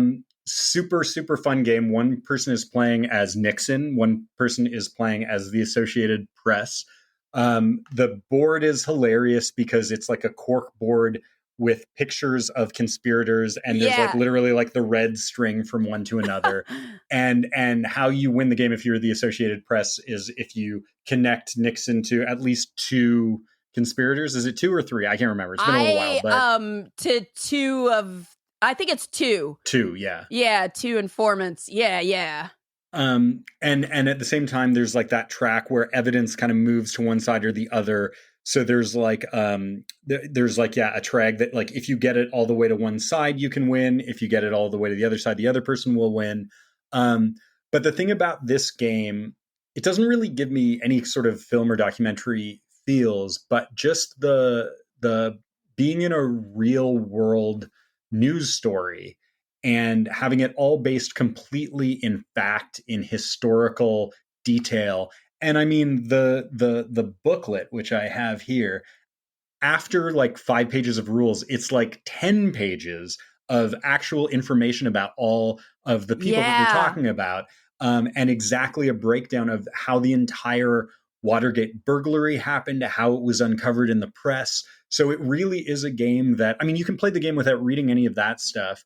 And I have, but I've also read a bunch of that stuff. It is informative in a way that's extremely enjoyable, and fun, and not in exactly the same way that a good historical or news documentary, watching a documentary film like that is, but it's a pretty good equivalent. And so that was one that just kind of came to mind, very quickly That's when you awesome. brought this topic to me. And it's a really fun game. I played it with my wife a few times. She refuses to play as Nixon, which is both very charming and also very frustrating, because it's like, well, who cares? I mean, it's just a stupid game. But she's like, I like this game. I'll play it with you, but I will only Only be the be the journalist. Associated Yeah. Press.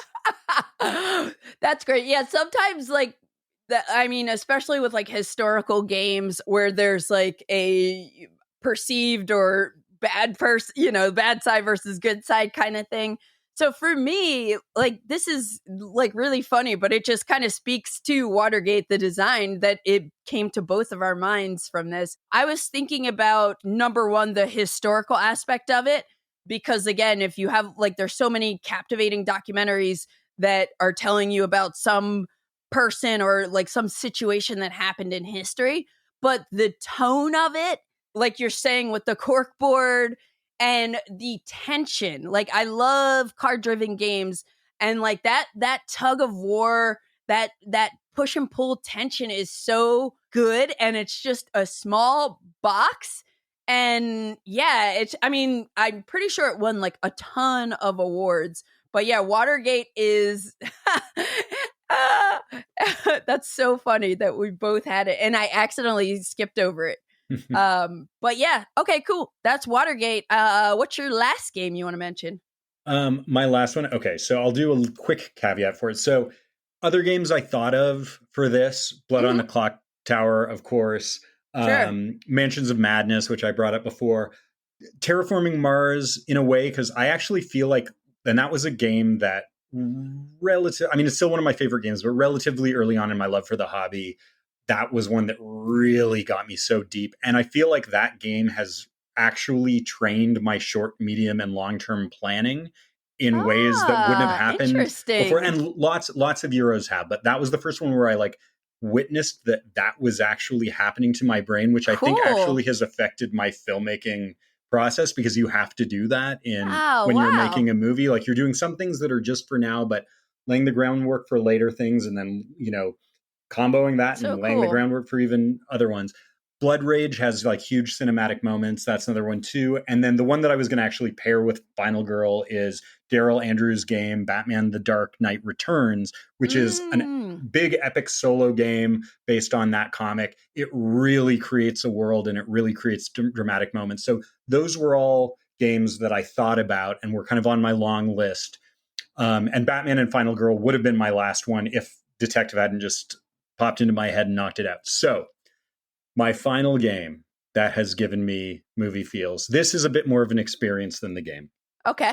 But a couple months ago, I was actually at a film festival not showing the hobby. I was at the Nitrate Film Festival in Rochester, which only shows games, or sorry, only shows movies, only shows movies on nitrate prints. So nitrate was what they used until about the 50s. It's the film that like can explode or burst into flames. So it's like extremely dangerous. That's why they stopped using it.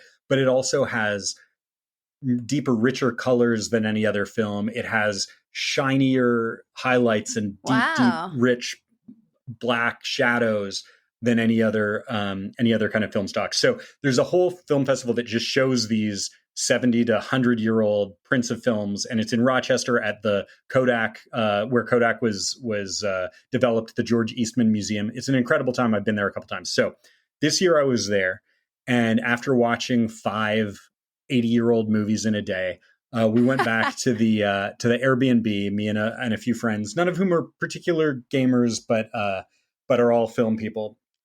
And they happened to have at the Airbnb a copy of Tumbling Towers, which is the Dollar Tree knockoff of Jenga. It's basically just Jenga, but it's not called Jenga. It's Tumbling Towers. So that just happened to be sitting there, and we had been, like I said, watching antique movies all day, and then had gotten into some pizza and into quite a few drinks. And my friend Brendan and I just set up the Tumbling Towers, and we had the most epic game of not Jenga that I've ever had in my life. Wow. It was, I don't know what happened, but neither one of us would let the tower fall. It got so high that the other 6 people around the table who weren't playing, somebody took a video, and literally like 3 of the people there have their hands to their mouths and are just like freaking out. The level of suspense was just mind-blowing, that at one point somebody started playing the theme music from the 80s William Friedkin movie Sorcerer, which is like one of the most suspenseful movies you can imagine, as we were doing this. And wow. I gotta say, like I told you, as you know, I'm a big heavy Euro person. I'm like, I'm mostly like, super thinky games, but nothing has created the most cinematic, oh my gosh, what's going to happen feel in my life as this game of janky Jenga that happened to be in this Airbnb. I love it. So that's my number one film feels game. It's effing Jenga or Tumbling Tower. Bobo Jenga. Love it. Okay, so the last game I'm going to mention is, occasionally, like I said, I like documentaries on cults and all sorts of crazy things. And sometimes like they're going to be like just wild. Like, whoa, I never knew that thing happened. And so the last game I'm going to mention is a game called DerrocAr, The Week of 5 Presidents. And this is a game that's by Brusco, 2024, Ion Game Design, plays with 1 to 5 players. And it is definitely like, I would click this story if it was like a documentary on streaming. In 2001, in Argentina, there was this like economic catastrophe, and there was a 2-week period where presidents were swapped in and out 5 times, or like there was a new president, 5 different presidents in 2 weeks. That's wild to me. Like, I had never heard about this at all until this game came out. And it's kind of like the gameplay is kind of like card driven. There's a lot of chaos, but it also kind of feels like, wow, that's probably what was going on. If, you have people coming in and then like, oh, this person's, I don't even remember why they were all coming in and out, but like you're doing stuff like proposing laws, and you're embezzling funds maybe, and you're playing cards. And like there are different characters that have actions, and I've only played this once, but it was incredibly wild and just fascinating how, to me, even though, I like hearing this historical story or about this historical situation in Argentina, like I can see through this game how, wow, how did that happen? But it's kind of like a PAX game, like PAX Porfiriana, but like a bit lighter. But there are different ways the game can end. And so that's another thing, like you're on the edge of your seat, because it could be like one player getting, I think, 10 support, something with like the debt situation, or if a number of players are like out of the presidential race, it's like one of the wildest historical themes for a board game that I've ever played. And yeah, so that was kind of just, again, a tribute to those movies, documentaries that are like about something like just fascinating and wild. And you see the description and you're like, oh, I have to watch a little of that. So Wow. yeah, so that's DerrocAr, the Week of 5 Presidents. Very cool. I have not heard of that, but I will definitely check it out now. Yeah, and I have it. So whenever you're in LA, we got a list. We got a list. But Simon, thanks so much for like being on the podcast, and thanks for having me as on your documentary. Like to me, like this is like a kind of a meta loop here, but I love the fact that board games connect people. Like I have just since I got into modern board games in 2018, I have met so many amazing people, amazing friends. And I also did in the music world, right? But my connections are so deep with so many awesome people. And the fact that we became friends through your documentary is just like incredible to me. And you are such a good friend to me, like that. I just love how that all just kind of unfolded, and I love that about the board game hobby. Yeah, I couldn't have put it better myself. I mean, it's such a joy that, my job is to make movies. And in this case, it's not the case with every movie, but in this case, I got to go into a world that I love and got to, meet and get to know all these amazing people like yourself. And now I left with a bunch of friends. And yeah, I guess last time I went to LA was the last time I'm coming for the movie. We are coming to show it, but I usually make it a couple times a year. So now we'll just Awesome. I've been to LA not for the hobby, for other shoots, Sure, and we've gotten together and played board games. So yeah, I can't wait to do it more. Yeah, it's wonderful. And what a full circle moment. Like, yeah, it started with me watching Cardboard Creations, you interviewing other people. Then I start interviewing you for my movie, and now the movie's out, and you're interviewing me on not Cardboard Creations, but on the podcast. Right. So, More or less. A beautiful full circle thing. And you got to finish painting those cosmic frogs so we can play Cosmic Frog against each other with our own bespoke. With our own frogs. Bring your own frogs, y'all. Okay, and before I let you go, I just started doing something new where I have 2 dice, BGG colored, 2 D20s. I'm going to roll them and look at my little random question grid. So we got a purple 17 and a 3. Okay, which TV show character, and I'm talking about the character, not the actor, which TV show character would you love to play a game with?